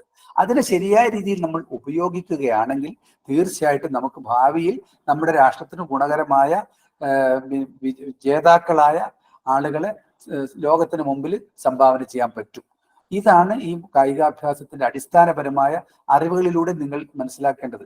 അല്ലാതെ കളരിപ്പയറ്റ് കേവലം കുറച്ച് ഇങ്ങനെ ഉടുത്തുകെട്ട്, നമ്മൾ കോണാൻ കെട്ടുന്ന പോലെ തുണിയൊക്കെ വലിച്ചു കെട്ടി ഇങ്ങനെ നിൽക്കുന്ന കാണുമ്പോൾ മറ്റുള്ളവർക്കൊരു പുച്ഛമാണ്. പക്ഷെ സത്യത്തിൽ ഒരു കച്ച കെട്ടുന്നതിന്റെ പോലും ഗുണം എന്താണെന്ന് ഒരു മനുഷ്യൻ മനസ്സിലാക്കുവാണെങ്കിൽ അവന്റെ പ്രാണശക്തി എങ്ങനെയാണ്. ഇപ്പൊ ധനുർവിദ്യയുടെ ഭാഗമാണ് കളരി അഭ്യാസം എന്ന് നമ്മൾ ചരിത്രങ്ങൾ നോക്കിയാൽ കാണാൻ പറ്റും. ധനുർവിദ്യയുടെ ഭാഗമാണ്. ശരിക്കുള്ള ധനുർവിദ്യ എന്ന് പറയുന്നത് അമ്പും വില്ലും എടുത്ത് ചെയ്യുന്നതല്ല. ഒരു വ്യക്തി എന്ന നിലയിൽ അവന്റെ ശരീരത്തിലെ പ്രാണനെയും അപാനനെയും അവൻ കൺട്രോൾ ചെയ്യുന്ന സിസ്റ്റമാണ് ധനുർവിദ്യ എന്ന് പറയുന്നത്. അപ്പൊ പ്രാണൻ മേലേക്കുള്ള പ്രവർത്തനങ്ങളൊക്കെ നമുക്ക് ചെയ്യുന്നുണ്ട്. അതുപോലെ അപാനവായു മലജലങ്ങളെയും കാര്യങ്ങളെയും അങ്ങനെയൊക്കെ പുറത്തേക്ക് തള്ളുന്നുണ്ട് ഇല്ലേ? അപ്പം ഈ നമ്മുടെ ശരീരത്തിന്റെ ഒരു വില്ല് പോലെ വളഞ്ഞിരിക്കുന്ന നാഭിയോട് ചേർന്ന ആ പാർട്ട് ഓഫ് ബോഡി, പ്രാണനെ എന്ന് പറയുന്ന നമ്മുടെ നാഭിക്ക് കീഴെ 1.5 അംഗലം മുകളിൽ താഴെ ഇങ്ങനെ പ്രവർത്തിച്ച് മുകളിലോട്ട് വരുന്ന ഈ സാധനം ശരം എന്ന് പറയാനുള്ള കാരണം തമിഴ് മർമ്മശാസ്ത്രമാണ്. അപ്പൊ ശരം എന്നും ശരനിദാനം എന്നും ഒക്കെ ഉണ്ട്. അങ്ങനെയെല്ലാം പറയുന്നതിന് കാരണം ഈ അമ്പ് മുകളിലോട്ട് പാഞ്ഞുകൊണ്ടിരിക്കുന്നു, വില്ല് ഇവിടെ ശരിക്കും അതിന് പവർ കൊടുക്കുന്നു. അങ്ങനെ പ്രാണനെ അപാനനെ കൺട്രോൾ ചെയ്തുകൊണ്ട് അവന്റെ കാലുകളെ ഭൂമിയിൽ ശരീര ഗുരുത്വാകർഷണത്തിന് വിധേയമായി നിലനിർത്തിക്കൊണ്ട് അഭ്യാസങ്ങളുടെ ബാലപാഠങ്ങൾ ആരംഭിക്കുന്ന സിസ്റ്റത്തെയാണ് ചൂടുമറ എന്ന് പറയുന്നത്. അതുപോലെ തന്നെ മെയ്പ്പേറ്റ് പോലെയുള്ള വടക്കൻ ശൈലിയിലെ വിദ്യകൾ ചെയ്യുമ്പോഴും ഇതേ രീതിയിൽ പാദചലനങ്ങളിലൂടെ, ചുവടുകളിലൂടെ അവന്റെ ശരീരത്തെ എല്ലാ രീതിയിലുള്ള അഭ്യാസങ്ങൾ ചെയ്യുന്നതും പരുവപ്പെടുത്തിയെടുക്കുകയാണ് ചെയ്യുന്നത്. അപ്പൊ ശരിക്കും പിന്നെ ഞാൻ പറഞ്ഞ ഒരു വാക്കിൽ പലർക്കും സംശയം തോന്നിയിട്ടുണ്ട്. പണ്ട് ഞാനിങ്ങനെ സ്വയരക്ഷയെക്കുറിച്ച് പറഞ്ഞപ്പോൾ സ്വയം നിലനിൽക്കാനും അന്തസ്സോടെ ജീവിക്കാനും ശത്രുക്കളെ രക്ഷിക്കാനുമാണ് കായികാഭ്യാസം, കളരി അഭ്യാസം പഠിക്കുമെന്ന് ഞാൻ പോസ്റ്റ് ഒട്ടിച്ചപ്പോൾ നാട്ടിൽ ധാരാളം സ്ഥലത്ത് എൻ്റെ ഫോൺ നമ്പറിൽ ഇങ്ങനെ ഫോൺ വന്നിട്ടുണ്ട്. ആശാന ഇതൊക്കെ പഠിക്കുന്ന ശത്രുക്കളെ രക്ഷിക്കാനും പിന്നെ നമ്മൾ ഇതെന്തിനാ പഠിക്കുന്നതെന്നാ ചോദിച്ചത്. അപ്പൊ എനിക്ക് അതിനകത്ത് പറഞ്ഞു കൊടുക്കേണ്ട ഒരു മറുപടി എന്ന് പറയുന്നത്, നിങ്ങൾ ഒരാളെ ആക്രമിക്കുകയോ അല്ലെങ്കിൽ മറ്റൊരാൾ നിങ്ങളെ ആക്രമിക്കുകയോ ചെയ്താൽ നിങ്ങൾക്കോ അയാൾക്കോ പരിക്കേറ്റാൽ സ്വാഭാവികമായിട്ടും നമ്മൾ ആശുപത്രിയിൽ പോവും. ചില സ്ഥാനങ്ങളിൽ തട്ടുകിട്ടിയ ആള് വീട് ചിലപ്പോൾ മരിച്ചു പോയെന്ന് വരും. അങ്ങനെ വന്നാൽ സ്വാഭാവികമായിട്ടും ഭൂമിയുടെ നിങ്ങളുടെ കുടുംബത്തിൽ നിങ്ങൾ നഷ്ടപ്പെടും, മറ്റൊരാൾ ജയിലിൽ ശിക്ഷിക്കും പോകും. ശരിക്കും നല്ലൊരു അഭ്യാസി ഏതൊരു തരത്തിലുള്ള ആക്രമണത്തെയും നിരുത്സാഹപ്പെടുത്താൻ കഴിവുള്ളവനും പ്രതിരോധിച്ച് നിൽക്കാൻ യോഗ്യതയുള്ളവനുമായി കഴിഞ്ഞാൽ തീർച്ചയായിട്ടും നിങ്ങളുടെ ശത്രുവിന്റെ ഭാഗത്ത് നിൽക്കുന്ന ആളിൽ ദോഷവും വരുന്നില്ല, നിങ്ങൾക്കും ദോഷം വരില്ല. അപ്പൊ ശരിക്കും നമ്മൾ ശത്രുക്കളെ രക്ഷിക്കുകയാണ് ചെയ്യുന്നത് എന്ന് മനസ്സിലാക്കുമ്പോൾ ആ സംശയം മാറുമെന്നാണ് എൻ്റെ അഭിപ്രായം. ഞാൻ അങ്ങനെയാണ് പറഞ്ഞു കൊടുത്തിട്ടുള്ളത്. അതുകൊണ്ട് ഒരിക്കലും അഭ്യാസം അഹങ്കാരമല്ല. നമ്മുടെ ഉള്ളിലെ അഹങ്കാരത്തെ കീഴ്പ്പെടുത്തിക്കൊണ്ട് ആത്മാവിന് ശാന്തി കിട്ടുന്നിടത്തോളം നിങ്ങളെ പരുവപ്പെടുത്തിയെടുക്കാൻ വേണ്ട എല്ലാ തരത്തിലുള്ള മനസാ വാചാ കർമ്മണ നിങ്ങളെ കൊണ്ട് ഈ കാര്യങ്ങൾ പരിശീലിപ്പിച്ചുകൊണ്ട് നിങ്ങളെ പരമാവധി ശാന്തതയിൽ എത്തിക്കുക. വർഷങ്ങളുടെ നിരന്തര പരിശീലനത്തിലൂടെ ഒരു ഗുരുവിന്റെ കീഴിൽ അതിനും കണ്ടെത്തിയിട്ടുണ്ട് കാര്യം തമിഴ് മർമ്മശാസ്ത്രം തന്നെ പറയുന്നത് ശിഷ്യനന്റെ 12 വരിശം കാട്ടാൽ അറിവാന ബുദ്ധി അവർ കിരുന്തിതാനാൽ അപ്പനെ പൊരുൾ വാങ്ങി നൂലിയെന്ന.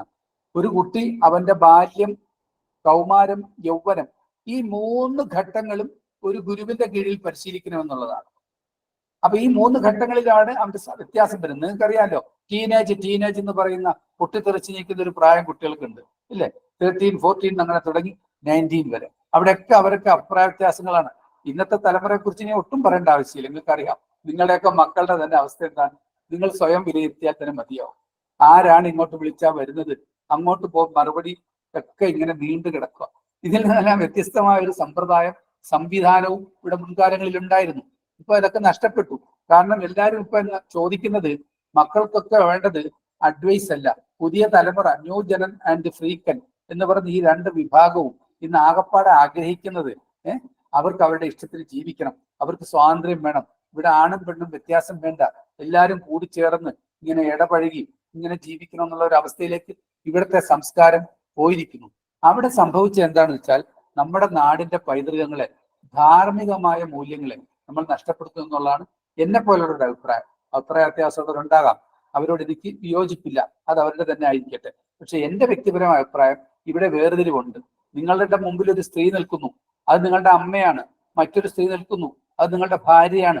വേറൊരു സ്ത്രീ നിൽക്കുന്നു, അത് നിങ്ങളുടെ സഹോദരിയാണ് അല്ലെങ്കിൽ പെങ്ങളാണ്. വേറൊരു സ്ത്രീ നിൽക്കുന്നു, നിങ്ങളുടെ മകളാണ്. വേറൊരു സ്ത്രീ നിൽക്കുന്നു, അത് നിങ്ങളുടെ കൂട്ടുകാരിയാണ്. നിങ്ങളെല്ലാം കാണുന്നത് കണ്ണുകൊണ്ടല്ല, ഒരിക്കലും മനസ്സുകൊണ്ടാണെന്ന തിരിച്ചറിവ് ഉണ്ടാകേണ്ടിയുണ്ട്. അവിടെ എന്താണ് ഈ വേർതിരിവുകൾ? ഇതില്ലാത്ത ലോകങ്ങളിൽ നിന്നും നിങ്ങൾ പരിഷ്കരിച്ചു കൊണ്ടുവന്നിരിക്കുന്ന കാര്യങ്ങൾ ഇവിടെ നടപ്പിലാക്കാൻ ശ്രമിച്ചുകൊണ്ടാണ് നമ്മുടെ സംസ്കാരത്തെ നമ്മൾ നശിപ്പിക്കുന്നതെന്ന് പറയുന്നത് എനിക്ക് ദുഃഖമുണ്ട്. കാരണം വെച്ചാൽ ആ ഒരു അവസ്ഥയിലേക്കാണ് ഈ സമൂഹം എത്തിക്കൊണ്ടിരിക്കുന്നത്. അപ്പൊ അമ്മയും പെങ്ങളെയും തിരിച്ചറിയത്തില്ലെന്ന് നമ്മൾ തന്നെ ചോദിക്കാറുണ്ട്. ഇത്തരം ഒരു അവസ്ഥയിലേക്ക് എത്തി. ചില പ്രസ്ഥാനങ്ങളോ അല്ലെങ്കിൽ ചില പ്രവർത്തകരോ അല്ലെങ്കിൽ ചില സംഘടനകളോ അല്ലെങ്കിൽ ചില പൊളിറ്റീഷ്യൻ പാർട്ടികളോ ഒക്കെ ഇതിനെയൊക്കെ എല്ലാം ഇങ്ങനെ ലിബറലാണ് പറയുന്നത്. ആണും പെണ്ണും 2 ജാതികളും നമ്മളൊക്കെ, ഞാനും പറയാറുണ്ട്. പക്ഷെ എല്ലാത്തിനും ഒരു പുരുഷനും സ്ത്രീയും തമ്മിൽ ആധുനിക വൈദ്യശാസ്ത്ര പ്രകാരം പോലും 100-ലേറെ വ്യത്യാസങ്ങളുണ്ട്. മനസ്സിലായില്ലേ? അതുകൊണ്ട് ഇത്തരം കാര്യങ്ങളെ കുറിച്ചൊക്കെ ബോധമുള്ള ഒരു സമൂഹത്തിന്റെ മുമ്പിലേക്കാണ് ഞാൻ ഈ ഡയലോഗുകളൊക്കെ ആയിട്ട് നിൽക്കുന്നതെന്നാണ് എന്റെ പ്രതീക്ഷ. അതുകൊണ്ട് കൂടുതൽ അടുത്തറിയാൻ ആഗ്രഹിക്കുന്നവർക്ക് എല്ലാവർക്കും എപ്പോഴും ഹൃദയംഗമായ സ്വാഗതം അതിരമ്പുഴ ജയഹിന്ദുക്കളിലേക്ക്. ഇത്തരം ഒരു അവസരം എന്റെ ജീവിതത്തിൽ ആദ്യമായിട്ടാണ് എനിക്ക് സത്യം പറഞ്ഞാൽ എന്റെ ശിഷ്യന്മാർ കാരണം കിട്ടിയത്. പലപ്പോഴും ഞാനും എന്റെ പ്രസ്ഥാനവും ധാരാളം മിസ്അണ്ടർസ്റ്റാൻഡിങ്ങിൽ കടന്ന് കൂടുന്നതാണ്. ഇതിന്റെ അത്യാവസ്ഥ എന്താണെന്ന് ആർക്കും അറിയില്ല. ആരും ഇത് അന്വേഷിച്ച് കണ്ടെത്തുകയോ ശരിക്കും ഇതിനെക്കുറിച്ച് പഠിക്കുകയോ വിലയിരുത്തുകയോ ഒന്നും ചെയ്തിട്ടില്ല. ഇത്രയും വർഷം കായികാഭ്യാസം പരിശീലിപ്പിക്കുകയും 10,000-കണക്കിന് ശിഷ്യന്മാരെ ഞാൻ ലോകത്ത് ഇവിടെ പഠിപ്പിക്കുകയും എത്രയോ ശിഷ്യന്മാർ ലോകത്തിന്റെ നാനാഭാഗങ്ങളിലും വിദ്യ പരിശീലിപ്പിക്കുക. ഈ അടുത്തിടെ ന്യൂസിലൻഡിൽ എൻ്റെ ഒരു സ്റ്റുഡന്റ് അവിടെ ക്ലാസ് തുടങ്ങി. ന്യൂസിലൻഡ് ചരിത്രത്തിൽ ആദ്യമായിട്ടാണ് കളരി അഭ്യാസം പഠിപ്പിച്ചത്. അത് വടക്കോ തെക്കോ പടിഞ്ഞാറോ എന്നുള്ളതല്ല പ്രശ്നം, മറിച്ച് നമ്മുടെ ഭാരതത്തിന്റെ പൈതൃകങ്ങളാണ്. ഇതൊരു ക്ഷേത്രകലയായിരുന്നു. കാരണം കളരി പരമ്പര വാണരും കളരിയിൽ കാളിയാണ് എൻ്റെ ദൈവം എന്ന് വരെ പഠിപ്പിച്ച ശ്ലോകങ്ങൾ ഇവിടെ ഉണ്ട്. അപ്പൊ ഇതെല്ലാം നമ്മൾ മനസ്സിലാക്കണം. അതുപോലെ ഞാൻ നേരത്തെ പറഞ്ഞു, ഇന്ന് കളരി ഗുരുക്കന്മാർക്കുള്ള ഏറ്റവും വലിയ പ്രശ്നം എന്ന് പറയുന്നത് അവര് കുട്ടികൾ വന്ന് പഠിക്കാനുള്ള അവരുടെ സാഹചര്യം ബുദ്ധിമുട്ടാണ്. അത് പഠിപ്പിക്കുന്ന ഗുരുക്കന്മാർ തമ്മിലുള്ള അങ്ങോട്ടും ഇങ്ങോട്ടുള്ള അഭിപ്രായ വ്യത്യാസങ്ങൾ, വിദ്യകളെ മറച്ചു വെക്കുന്നു, പഠിക്കാൻ വരുന്ന കുട്ടികൾക്ക് സഹനശൈലി ശക്തി, ക്ഷമ ഇവയുടെ കുറവ്, ഇതെല്ലാം ഈ വിദ്യയെ ബാധിക്കുന്നുണ്ട് ഒരു പരിധി വരെ. ഇനി നമുക്ക് കുറച്ച് സമയം ഉള്ളത് കൊണ്ട് ഞാൻ ഈ കളരി പയറ്റ് പിന്നെ ഞാൻ പറഞ്ഞു വന്ന് മർമ്മ തിരുമ്പ് ചികിത്സയാണ്. മർമ്മത്തെ കുറിച്ച് പറയുമ്പോൾ മനുഷ്യ ശരീരം ആകസകലം പ്രയാണം ചെയ്തുകൊണ്ടിരിക്കുന്ന പ്രാണനെയാണ് നമ്മൾ സത്യത്തിൽ മർമ്മം എന്നതുകൊണ്ട് ഉദ്ദേശിക്കുന്നത്. മർമ്മം എന്ന ജീവനാണ്. മർമ്മശാസ്ത്രം പറയുന്നത് മർമ്മമെന്തും കാലമെന്തും കാറ്റെന്തും മായികയെന്തും പൊയ്കയെന്തും ശരമെന്തും പരമെന്തും ശിവമെന്തും മർമ്മമെന്തും ചുവാസമെന്തും ഇവയെല്ലാം മർമ്മമെന്റ് ചൊല്ലലാകുമെന്നാണ് അഗസ്ത്യമുനി പറയുന്നത്.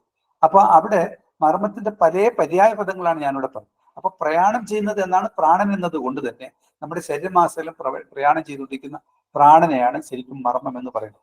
അതുകൊണ്ട് തന്നെ ഒരാൾ നിങ്ങൾക്ക് എത്ര മർമ്മം ഉണ്ടെന്ന് ചോദിക്കാൻ പറ്റില്ല, കാരണം മർമ്മം എണ്ണാൻ പറ്റില്ല. മറിച്ച് എന്താ സംഭവിക്കുന്നത്, കന്യാകുമാരിയിൽ നിന്ന് പുറപ്പെടുന്ന ഒരു ട്രെയിന് ജമ്മു താവി വരെ പോകുമ്പോൾ പല സ്റ്റേഷനുകളിൽ നിർത്തുന്നുണ്ട്. ചില സ്റ്റേഷൻ ഇത്ര സമയം, വേറെ സമയം ഇത്ര സ്റ്റേഷൻ എന്നതുപോലെ മനുഷ്യ ശരീരത്തിലെ മർമ്മസ്ഥാനങ്ങൾക്കാണ് എണ്ണം. അതിപ്പോ 107 108 ഒക്കെയും 1000-ലേറെയും അതിലേറെയും ഒക്കെ പരിശീലിപ്പിക്കുന്നത്. ഇപ്പൊ അക്യുപഞ്ചറൊക്കെ നോക്കിയാൽ നമുക്ക് നോക്കാൻ പറ്റും. അവിടെ ഒരിക്കലും 100 108 എന്നല്ല. അതുകൊണ്ട് തന്നെ അതിന് ഒരു എണ്ണമില്ല. പിന്നെ പ്രധാനമായ ചില പ്രവർത്തനങ്ങളെ ആന്തരിക അവയവങ്ങളാൽ ബന്ധപ്പെടുത്തുന്നതുകൊണ്ടാണ്. ചില പ്രത്യേക മർമ്മസ്ഥാനങ്ങൾ ഏറ്റു കഴിഞ്ഞാൽ നമ്മുടെ ശരീരത്തിലെ പ്രത്യേക ആന്തരിക അവയവങ്ങൾക്ക് പ്രശ്നം ഉണ്ടാവും. അവിടെ ബ്ലഡ് അകത്ത് ഇന്റേണൽ ആയിട്ട് ബ്ലീഡിങ് ഉണ്ടാവും. അപ്പൊ സ്വാഭാവികമായിട്ടും അതിന്റെ കാരണം അവൻ മരണത്തിൽ പോകും. അതുകൊണ്ട് സാധ്യമർമ്മങ്ങൾ, അസാധ്യമർമ്മങ്ങൾ ഇതെല്ലാം ഇതിന്റെ പിന്നിൽ വരുന്നത്. അപ്പൊ മർമ്മം ശരിക്കും ഒരു പ്രാപഞ്ചിക ചൈതന്യമാണ്. അത് നിങ്ങളുടെ ശരീരത്തിൽ മിനിമൈസ്ഡും ഈ യൂണിവേഴ്സിൽ ഇത് മാക്സിമൈസുമാണ്. അങ്ങനെ ഒരു അറിവിൽ നിങ്ങൾ മനസ്സിലാക്കുമ്പോൾ ആ മർമ്മത്തിന് പിന്നെ എന്താണ് ശരീരമർമ്മം? ശരീരമർമ്മങ്ങൾക്കുണ്ടാകുന്ന അഭിഘാതങ്ങൾക്ക് കാരണം അത് ഭാവിയിൽ ദോഷം ചെയ്യാം. അപ്പം ചില മർമ്മങ്ങളേറ്റാൽ ഉടനെ മരണപ്പെട്ടു പോകാം.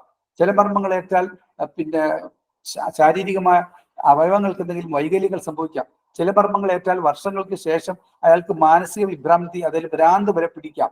ചില മർമ്മങ്ങളേറ്റാൽ അയാൾക്ക് ഹെമിപ്ലീജിയ അല്ലെങ്കിൽ പക്ഷാഘാതം ഏൽക്കാം. ഇതൊന്നും ഒരാൾ ഏൽപ്പിക്കപ്പെടുന്നതുകൊണ്ടല്ല. മർമാഭിഘാതങ്ങൾ എന്ന് പറയുന്നത് സ്വമേധയാ സംഭവിക്കുക എന്നാണ്.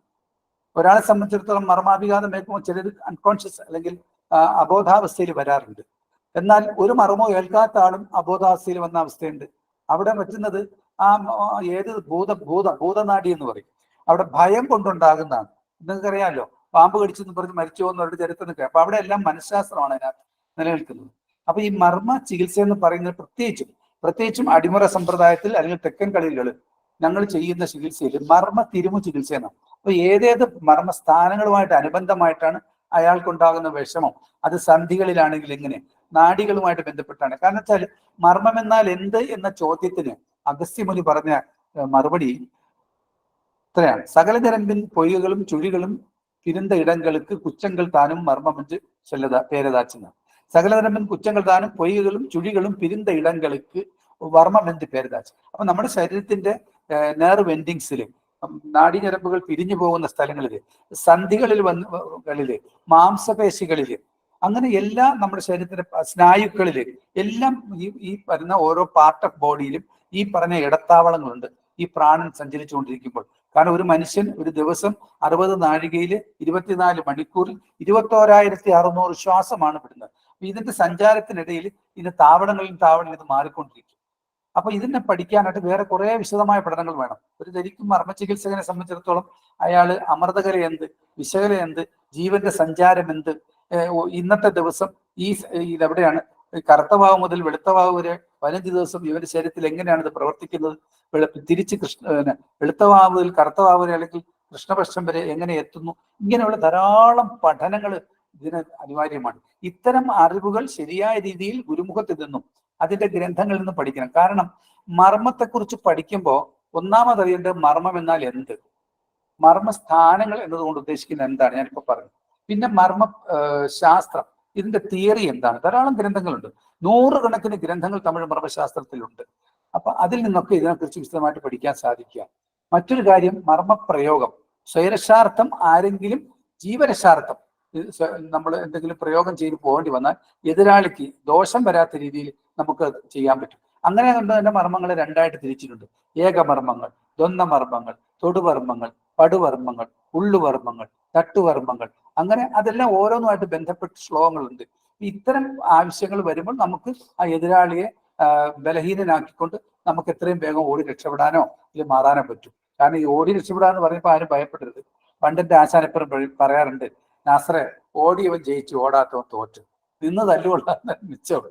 അപ്പൊ അതുകൊണ്ട് ഇതിൽ നിന്നൊക്കെ മോചിതരാകാൻ നമ്മുടെ ശരീരത്തെ റെഡിയാക്കും. ഈ പിന്നെ മർമ്മങ്ങളുമായിട്ട് ബന്ധപ്പെട്ട് മറ്റൊരു കാര്യം, ഒരു മർമാഭിഘാതം ഏറ്റ ഒരാളെ ചികിത്സിക്കണമെങ്കിൽ അടിസ്ഥാനപരമായിട്ട് ഏത് മർമ്മത്തിന് ഏറ്റു എന്നത് ലക്ഷണങ്ങളിലൂടെയാണ് കണ്ടെത്തുന്നത്. അത് ഡയഗ്നോസ് ചെയ്യാനുള്ള ഒരു കഴിവ് ഉണ്ടായിരിക്കണം. ശരിക്കും പറഞ്ഞാൽ മെറ്റീരിയൽ ആയിട്ടുള്ള യാതൊരു ഡയഗ്നോസും ഈ കഴിഞ്ഞ 43ാമത്തെ വർഷവും ഞാൻ ഉപയോഗിച്ചിട്ടില്ല. ഞാനിവിടെ കോട്ടയം മെഡിക്കൽ കോളേജിന്റെയും കാരിത്താസിന്റെയും മാതാ ഹോസ്പിറ്റലിന്റെയും കിംസിന്റെയും ഒക്കെ ഇടയിലാണ് ജീവിക്കുന്നത്. ഇത്ര വർഷങ്ങളായി ഇന്ന് വരെ ഒരു എക്സ്റേ സ്കാനും ഞാൻ നോക്കിയിട്ടില്ല. ഞാൻ ചെയ്യുന്ന ചികിത്സാ മേഖലയിൽ തീർച്ചയായിട്ടും സർവേശ്വരനായ ദൈവത്തിന്റെ അനുഗ്രഹത്താൽ അത് മനസ്സിലാക്കാനുള്ള കഴിവുണ്ട്. അതിനെയാണ് സ്പിരിച്വൽ ഡയഗ്നോസ്. ഇത്തരം ഒരു അവസ്ഥയിലേക്ക് നമ്മൾ എത്തുന്നതിനാണ് ഞാൻ നേരത്തെ പറഞ്ഞത് ഓൺലി ബൈ എക്സ്പീരിയൻസ്. പ്രായോഗിക പരിശീലനത്തിലൂടെ, അനുഭവങ്ങളിലൂടെ, ചികിത്സിച്ചവരിൽ നിന്നുള്ള അനുഭവങ്ങളിലൂടെ ഒക്കെ നമുക്ക് കിട്ടുന്ന ഒരു സത്യം. അതൊരിക്കലും വിദ്യയുമായിട്ട് ബന്ധപ്പെട്ടോ ആ പഠിച്ച പാഠങ്ങളുമായിട്ട് ബന്ധപ്പെട്ടോ അല്ല. അത് ഓരോരുത്തർക്കും വ്യത്യസ്തമായിരിക്കും. എനിക്കുള്ള അറിവിൽ നിന്നും വ്യത്യസ്തമായതും വളരെയേറെ ഗുണകരമായ അറിവുള്ള മറ്റു ഗുരുനാഥന്മാരിവിടെ ഉണ്ട്. അപ്പോൾ ആരെയും നമ്മൾ ചെറുതായിട്ട് കാണുന്നില്ല. നമുക്കുള്ള അറിവുകൾ ഉപയോഗിച്ചുകൊണ്ട് മറ്റുള്ളവരെ സംരക്ഷിക്കാനും അവർക്ക് വേണ്ട കൊടുക്കാനും. അപ്പൊ നമ്മുടെ മർമ്മ ലക്ഷണങ്ങൾ മനസ്സിലായിക്കൊണ്ട് അതിനുശേഷം ഉണ്ടാകാവുന്ന ബുദ്ധിമുട്ടുകൾ മനസ്സിലായിക്കൊണ്ട് അയാൾ അൺകോൺഷ്യസ് ആണ്, അയാൾ എങ്ങനെ കണ്ടെത്തണം, അയാൾ എങ്ങനെ പരിശോധന അടങ്കലി എന്ന് പറഞ്ഞ അടങ്കലികളും ഇളക്കുമുറയും മർമ്മ ചികിത്സയുടെ പ്രധാന ഭാഗമാണ്. മർമ്മ ചികിത്സയുടെ പ്രധാന ഭാഗമാണ് അടങ്കലികളും ഇളക്കുമുറയും. അപ്പൊ അതെങ്ങനെയാണ് തടകി തട്ടി അങ്ങനെ ഇളക്കേണ്ട രീതികൾ എന്തൊക്കെയാണ്, അതിനെന്തൊക്കെ രീതിയിലാണ് നമ്മൾ കൈകൾ കൊണ്ട് ഉപയോഗിക്കേണ്ടത്, അതിന് എത്ര കൈഭാഗമുണ്ട്, എത്ര സൈഭാഗമുണ്ട്, മനസ്സിലല്ലേ, എത്ര മുറയിലാണ് അത് തടവേണ്ടത്, ഒരു മനുഷ്യ ശരീരത്തിലെ മർമാഭി സ്ഥാനങ്ങളെ ശരിക്കും ചെയ്യണമെങ്കിൽ എങ്ങനെയാണ്, വലത് കൈ തിരുമ്മിയാൽ എങ്ങനെയാണ്, ഇടത് കൈ തിരുമ്പുമ്പോൾ ഏത് പേരിലാണ് അവസാനിപ്പിക്കേണ്ടത് എന്നൊക്കെ അറിയണമെങ്കിൽ ഈ നാഡീശാസ്ത്രവും നരമ്പ് ശാസ്ത്രവും, ഉൽപ്പത്തി ഞരമ്പര സൂത്രം പോലുള്ള ധാരാളം ഗ്രന്ഥങ്ങളുണ്ട്. അതിലൂടെ ഇത് മനസ്സിലാക്കാൻ ശ്രമിക്കണം. അപ്പം അവിടെ മർമ്മ ചികിത്സ ചെയ്യുമ്പോൾ ഈ അഭിഘാതങ്ങൾ ഏറ്റവരിൽ നിന്നും ഭാവിയിൽ ഉണ്ടാകുന്ന ദോഷങ്ങൾക്കുള്ള മരുന്നുകളും കൊടുക്കേണ്ട ആവശ്യം വരും. അപ്പൊ അതിനുള്ള മർമ്മ കഷായങ്ങളും കാര്യങ്ങളും നമ്മൾ തയ്യാറാക്കണം. അതിന്റെ ശരിയായ യോഗങ്ങൾ മനസ്സിലാക്കണം, അതനുസരിച്ച് ചികിത്സിക്കണം. പിന്നെ ഇപ്പൊ തന്നെ ഞാൻ ചെയ്തുകൊണ്ടിരിക്കുന്ന നിസ്സാര ഒരു എണ്ണ കൊണ്ട് എത്രയോ ആളുകളുടെ മുട്ടുവേദന സർജറി ചെയ്യണമെന്ന് പറഞ്ഞത്, അതുപോലെ തന്നെ ഹെർണിയാറ്റിക് ഡിസ്ക് ആണെന്ന് പറഞ്ഞത്, ഇത് നമുക്ക് തടവി മാറ്റാൻ പറ്റും വലിയ ഭീമമായ തുകയില്ലാതെ. പിന്നെ വേറൊരു കാര്യം, ഈ മർമ്മ ചികിത്സയിൽ കൂടുതലും ഇന്റേണൽ മെഡിസിനിൽ പ്രാധാന്യം കുറവാണ്. അതിന്റെ ന്യൂറോ ഓർത്തോ പോലെയുള്ള ഭാഗങ്ങളുടെ കാര്യമുണ്ട്. പിന്നെ ആഫ്റ്റർ പ്ലാസ്റ്ററൈസേഷൻ പലർക്കും സംഭവിക്കും ഇമ്മൊബൈലൈസേഷൻ, അത് വേണ്ടി വരും. അപ്പൊ അവിടെ പിന്നെ കമ്പി ഇട്ടത്, അതുപോലെയുള്ള സ്ക്രൂ ഇട്ട് മുറുക്കിയത്, അവരുടെയൊക്കെ ജോയിന്റ്സ് ഫ്ലെക്സിബിലിറ്റി ആകണമെങ്കിൽ അതിന് വേണ്ട സിസ്റ്റംസ് എന്തൊക്കെയാണ്, അത് എന്ത് ചെയ്യാൻ പാടില്ല എന്നതും കൂടി അറിഞ്ഞിരിക്കണം. പിന്നെ ചില സർജറികൾക്ക് ശേഷം പലർക്കും അവർക്ക് പിന്നീട് ആ പഴയ അവസ്ഥ തിരിച്ചു വന്നിട്ടില്ല. അതുകൊണ്ട് നിവൃത്തിയുള്ളിടത്തോളം ഒരു സർജറിയിലേക്ക് പോകേണ്ടത് അവസാനമാണ്. നിങ്ങൾക്ക് ഞാൻ പറയാതെ അറിയാം എങ്കിലും തമാശ പോലെ പറയുകയാണ്, MBBS എന്ന് പറഞ്ഞാൽ തന്നെ അവസാനമാണ് സർജറി പറഞ്ഞിരിക്കുന്നത്. BAMS പഠിച്ചാലും അവസാനം സർജറി, BHMS പഠിച്ചാലും അവസാനമാണ് സർജറി വരുന്നത്. ഇനി സിദ്ധ പഠിച്ചാലും അവസാന സർജറി എന്ന് പറഞ്ഞു. പക്ഷെ നമ്മുടെ അവസ്ഥ എന്താണ്, നേരെ തിരിച്ചാണ്. MBBS എന്നുള്ള ഇപ്പൊ SBBM ആയി, ആദ്യം സർജറി പിന്നെ മർഡർ എന്നുള്ള അവസ്ഥയിലേക്ക്. ഒരിക്കലും ഞാനൊരു സമ്പ്രദായത്തെ വിമർശിക്കുകയല്ല, മറിച്ച് ജനങ്ങൾക്ക് ഒരു ക്ഷമയില്ല. പെട്ടെന്ന് ഓടിച്ചെല്ലുക, പെട്ടെന്ന് അസുഖം കുറയണം. ഒരു ജലദോഷം, ഞാനൊക്കെ 102, 103, 104 പനിയുള്ളപ്പോൾ എൻ്റെ ഉമ്മായും പാപ്പ എൻ്റെ കൈപിടിച്ച് അവിടെ സ്വാമി ഡോക്ടർ എന്ന് പറയുന്ന ഡോക്ടറുണ്ട്, അദ്ദേഹത്തിനെ കൊണ്ടുപോകും. അതിൻ്റെ ഒരു മിക്സറൊക്കെ തരും, അത് കുടിക്കും. നമ്മളെ വിഷമം ഇന്ന് നമ്മൾ എന്തെങ്കിലും കേൾക്കുന്നതിന് സ്വന്തമായിട്ട് തന്നെ മെഡിസിൻ എടുക്കുവാണ്. അങ്ങനത്തെ ഒരു അവസ്ഥയിലെത്തി നമ്മുടെ ശരീരം മുഴുവൻ ഈ പറഞ്ഞ പോലെ ആധുനിക മരുന്നുകളുടെ ഒരു സ്റ്റോറായിട്ട് മാറിക്കൊണ്ടിരിക്കുകയാണ്. അപ്പൊ അതിൽ നിന്നൊക്കെ നിങ്ങൾ ശ്രദ്ധിക്കുക. പിന്നെ ഈ കാലഘട്ടം, അതായത് നിങ്ങൾക്കറിയാം നമ്മുടെ കേരളത്തിന്റെ ചികിത്സാ രീതി എപ്പോഴും വർഷകാലവുമായിട്ട് ബന്ധപ്പെട്ട് നിങ്ങൾക്കറിയാം ഇവിടെ കർക്കിടക ചികിത്സ നിങ്ങൾ എവിടെ എടുത്ത് നോക്കിയാലും ഇപ്പൊ പബ്ലിസിറ്റി കാണാൻ പറ്റും. എന്നെ സംബന്ധിച്ച് ഞാൻ തുറന്നു പറയാണ്, എനിക്ക് കർക്കിടക ചികിത്സ എന്നൊരു പ്രത്യേക ചികിത്സ ഞാൻ ഇന്ന് വരെ അനുവർത്തിച്ചിട്ടില്ല. ആളുകളുടെ മനസ്സാണ് ഇങ്ങനെ ചെയ്യുന്നത്. നിങ്ങൾക്കൊരു തലവേദന ഉള്ളപ്പം നിങ്ങളൊരു മരുന്ന് കഴിക്കേണ്ടി വന്നു, അല്ലെങ്കിൽ റെസ്റ്റ് എടുക്കേണ്ടി വന്നു, അല്ലെങ്കിൽ തണുത്ത വെള്ളത്തിൽ നിങ്ങൾ തല കുളിക്കുക എന്ന് പറഞ്ഞുകൊണ്ട് നാളെ തലവേദന ഇല്ലാത്തപ്പോൾ നിങ്ങൾ മരുന്ന് കഴിക്കണം, അതിന്റെ ആവശ്യമില്ലല്ലോ. അപ്പൊ അതുകൊണ്ട് നിങ്ങൾ ശ്രദ്ധിക്കേണ്ട ഒരു കാര്യം എന്തെന്ന് വെച്ചാൽ, ഈ കർക്കിടകം എന്ന് പറയുമ്പോൾ എന്തിനാ പ്രാധാന്യം, വർഷകാലത്തിന്റെ പ്രാധാന്യം എന്താണ്? മനുഷ്യ ശരീരം എന്ന് പറയുന്ന പഞ്ചഭൂത നിർമ്മിതമാണ് എന്ന് നാം മനസ്സിലാക്കുന്നു. അപ്പൊ സ്വാഭാവികമായിട്ടും ഇവിടെ വർഷകാലം വരുമ്പോൾ മണ്ണിന്റെ അംശമായ നമ്മുടെ ഈ ശരീരം പോലെ മണ്ണ് ഭൂമിയിൽ മഴ വർഷിക്കുമ്പോൾ ഇളതാകും. അതുപോലെ നമ്മുടെ ശരീരം ഇളതാകും. നമുക്ക് എന്തെങ്കിലും നേരത്തെ വീഴ്ചയോ തട്ടോ മുട്ടോ വിഷമങ്ങളൊക്കെ ഉണ്ടായിട്ടുണ്ടെങ്കിൽ സ്വാഭാവികമായിട്ടും ഈ സമയമാകുമ്പോൾ വരും. അതേപോലെ ഈ സമയത്ത് ഒരാൾ മറിഞ്ഞു വീണാലും എന്തെങ്കിലും അഭിഘാതം സംഭവിച്ചാലും പറയും കർക്കിടകത്തിലാ കിട്ടിയത്, ജീവിതകാലം മുഴുവൻ അനുഭവിക്കേണ്ടതെന്ന് പറയും. അങ്ങനെ ഒരു വിഷയം ഇല്ല. നമുക്ക് ഏത് കാര്യത്തിനും പരിഹാരമുണ്ട്. പക്ഷെ അത് നമ്മുടെ വിശ്വാസം കൂടിയായിട്ട് ബന്ധപ്പെട്ടാണ്. അതുകൊണ്ട് എൻ്റെ എവിടെയും ചികിത്സ നടക്കുന്നത്, ഞാൻ ധാരാളം പേരെ നടുവേദനയ്ക്ക് തിരുമ്മിയിട്ടുണ്ട്. ഒരിക്കലും ഞാനൊരു മരുന്ന് കച്ചവടക്കാരനല്ല. അങ്ങാടിയിലെ പരസ്യമായിട്ടും സത്യസന്ധമായിട്ടും പറയുക, ഒരു മനുഷ്യൻ സത്യസന്ധമായി സംസാരിച്ചാൽ നുണ പറയാതിരിക്കുക, വിശ്വസിച്ചാൽ ചതിക്കാതിരിക്കുക, വാഗ്ദാനം ചെയ്താൽ വിരുദ്ധം പ്രവർത്തിക്കാതിരിക്കുക, പിന്നെ അന്യായമായ ആത്മാവിനെ നോവിക്കാതിരിക്കുക, അന്യവന്റെ മുതൽ ആഗ്രഹിക്കാതിരിക്കുക, മറ്റുള്ളവർക്ക് നന്മയുണ്ടാകാൻ വേണ്ടി. ഞാൻ ഉണ്ടാക്കുന്ന മരുന്നുകളും കുഴമ്പുകളും എല്ലാം എൻ്റെ സ്വന്തം ഇഷ്ടപ്രകാരം ഗുരുനാഥന്മാരുടെ അനുഗ്രഹത്തോടു കൂടിയുമാണ്. അപ്പൊ ഒരു നിസ്സാരം ഒരു തൈലം കൊണ്ടുപോലും എത്രയോ ആളുകൾ നടുവേദന ആശ്വാസം വന്നു, എത്രയോ മുട്ടുവേദന കുറഞ്ഞിട്ടുണ്ട്. അപ്പൊ സർജറിയിലൊക്കെ പോകാൻ വളരെ അവസാനം നമ്മൾ തീരുമാനിക്കുന്ന കാര്യമാണ് അത്. പിന്നെ ഈ തേയ്മാനം, അതിനെക്കുറിച്ച് എനിക്കൊന്നും ഇപ്പൊ പറയാനില്ല. തേയ്മാനം ഉണ്ടോ ഇല്ലയെന്ന് ചോദിച്ചാൽ ഞാൻ പലപ്പോഴും ചിന്തിച്ചിട്ടുള്ളത് നമ്മുടെ ഈ വിരലുകൾ ഏറ്റവും കൂടുതൽ പ്രവർത്തിക്കുന്നതാണ്. അപ്പൊ അങ്ങനെ ഒരു തേയ്മാനം സംഭവിക്കുന്നുണ്ടോ എനിക്കറിയില്ല. പിന്നെ ചില ജോലികൾ, ജീവിത സാഹചര്യങ്ങൾ, ഇതൊക്കെ അനുബന്ധമായിട്ടുണ്ടാകാം ധാരാളം ശാരീരിക അസ്വസ്ഥതകളുണ്ട്. അതിനൊക്കെ നമുക്ക് വേണ്ടത് അത്യാവശ്യം റെസ്റ്റ്, വിശ്രമവും അതിനുശേഷം വ്യായാമവുമാണ്. അതിലൂടെ നമുക്ക് പലതും മാറ്റിയെടുക്കാൻ പറ്റും. അതിനുവേണ്ടി നിങ്ങൾ പരിശ്രമിക്കണം. പിന്നെ മർമ്മത്തിരുമ എന്ന് പറയുന്ന ചികിത്സയാണ്. അപ്പൊ അവിടെ ഉഴിച്ചിൽ ചെയ്യുമ്പോൾ തന്നെ ഇപ്പോഴും ഞാൻ പലരോടും ചോദിക്കാറുണ്ട്, അതായത് നിങ്ങൾ എന്തിനാണ് ഈ 3 ദിവസം ഉഴിച്ചിൽ ചെയ്യണത്, നിങ്ങൾ എന്തിനാണ് ഈ 5 ദിവസം ഉഴിച്ചിൽ ചെയ്യണത്, നിങ്ങൾ എന്തിനാണ് ഈ 7 ദിവസം ഉഴിച്ചിൽ ചെയ്യുന്നത്, നിങ്ങൾ എന്തിനാണ് 9 ദിവസം ഉഴിച്ചിൽ ചെയ്യുന്നത്, എന്താണ് ഈ 14 ദിവസം എന്ന് പറയുന്നത്? ഇതിന്റെയൊക്കെ പിന്നില് ഓരോ അറിവുകളുണ്ട്. ഈ അറിവുകളെ കുറിച്ചും ഒക്കെ നമ്മൾ അറിഞ്ഞിട്ടുകൊണ്ട് ചെയ്യുവാണെങ്കിൽ അത് ഗുണം കിട്ടും. പലപ്പോഴും നമ്മളിവിടെ എന്താ പറയാ, കയ്യിൽ കുറച്ച് കുഴമ്പെടുത്തിട്ട് ശരീരത്തിൽ പെരുത്തി കഴിഞ്ഞാൽ അത് ഉഴിച്ചിലാണ്, തിരുമാണ്. ഒരിക്കലും ഞാൻ നിഷേധിക്കുന്നില്ല. നിങ്ങളുടെ പെടലിയും നിങ്ങളുടെ പിന്നെ അതുപോലെ തന്നെ നട്ടലും ഏറ്റവും പ്രധാനപ്പെട്ട ഭാഗമാണ് ശരീരത്തിന്റെ. അത് വളരെ സൂക്ഷിച്ച് അർഹതയുണ്ടെന്ന് യോഗ്യതയുള്ളവർക്ക് എന്നെ കൊണ്ട് കൊടുക്കണം. ലോകത്ത് മുഴുവൻ മുട്ടിന് ഇപ്പൊ ആയോധന തിരുമു കേന്ദ്രങ്ങളാണ്. അതുകൊണ്ട് പിന്നെ ഒരു കാര്യം കൂടി ഇതിനകത്ത് പറയാം, അത് സന്ദർഭോചിതമായിട്ട് പറയാണ്, ആരും തെറ്റിദ്ധരിക്കുക.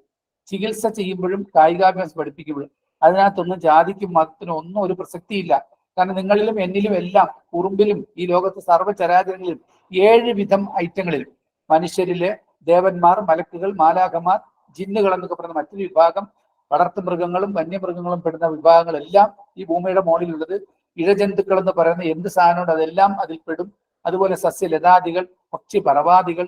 പിന്നെ ഈ 7ാമതൊരവസ്ഥ സമുദ്രത്തിന്റെ അന്തർഭാഗത്തുള്ള സർവ്വ ജീവജാലങ്ങൾ. ഇവിടെ കരയാമയുണ്ടെങ്കിൽ അവിടെ കടലാമയുണ്ട്, ഇവിടെ കരക്കുതിരയുണ്ട് അവിടെ കടൽക്കുതിരയുണ്ട്, ഇവിടെ കരപ്പന്നി ഉണ്ടെങ്കിൽ അവിടെ കടൽപ്പന്നിയുണ്ട്.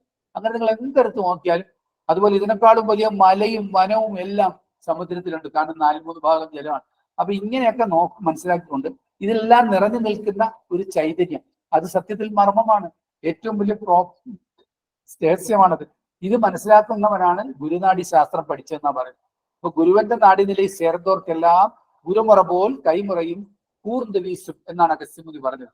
ഞാൻ എപ്പോഴും തമിഴ് ശാസ്ത്രം കൂടുതൽ പറയുന്നത് മറ്റൊരിക്കലും നിങ്ങൾ ചിന്തിക്കരുത്. അതിന്റെ അടിസ്ഥാനപരമായ കാരണം എന്ന് പറയുന്നത് തീർച്ചയായിട്ടും മർമ്മശാസ്ത്രത്തെ തമിഴ് ഗ്രന്ഥങ്ങൾ ലോകത്ത് അംഗീകരിക്കപ്പെട്ട, ഐക്യരാഷ്ട്ര സംഘടന പോലും അംഗീകരിക്കപ്പെട്ട ഏറ്റവും പൗരാണിക ഭാഷകളിലൊന്നാണ് തമിഴ്. ഇനി അതിൽ നിന്ന് എന്തൊക്കെ ഉണ്ടായി എന്നുള്ളത് നിങ്ങൾ തന്നെ പഠിച്ച് മനസ്സിലാക്കണം. ഞാനായിട്ടൊരു അഭിപ്രായം അതിനെ കുറിച്ച് പറയുന്നില്ല. പിന്നെ ഒരു കാര്യം വെച്ചാല് പലപ്പോഴും വന്നിട്ട് എനിക്ക് 5 ദിവസം തിരുമ്മിയാൽ മതി, എനിക്ക് 1 ദിവസം തിരുമ്മിയാൽ മതി, എനിക്ക് ഇന്ന് മാത്രം മതി എന്നൊക്കെ പല ആൾക്കാർ ഇങ്ങോട്ട് പറയാറുണ്ട്. സത്യത്തിൽ തീരുമാനം അയാളെ സംബന്ധിച്ച് എടുക്കേണ്ടത് ആരാണ്? അപ്പൊ രോഗിയാണോ തീരുമാനിക്കേണ്ടത്, അതോ ചികിത്സിക്കുന്ന ആളാണോ തീരുമാനിക്കേണ്ടത്? ഇങ്ങനത്തെ ഒരു അവസ്ഥ ഇവിടെ സംഭവിച്ചുകൊണ്ടിരിക്കുക. അതുകൊണ്ട് ഇതിനൊക്കെ നിശ്ചിതമായ എണ്ണങ്ങളും ആവർത്തനങ്ങളും ആഴങ്ങളും, അതിനെ ഇറയെന്ന് പറയും തമിഴ്. നിങ്ങൾ ഒരു കൊച്ചു കുഞ്ഞിന്റെ കൈക്ക് ഒരു വിഷമം വന്നാൽ ആ കുഞ്ഞിനെ എങ്ങനെ തലോടണം, അത് ആരോഗ്യമുള്ള ഒരാളാണ് എങ്ങനെയായിരിക്കണം, ഒരാളുടെ പ്രായം, അയാളുടെ രോഗാവസ്ഥ, അയാൾക്കുള്ള suffering from how many days or how many years, ഇതെല്ലാം നമ്മൾ നോക്കിയിട്ട് വേണം ഒരാൾ ട്രീറ്റ്മെന്റ് ചെയ്യാൻ.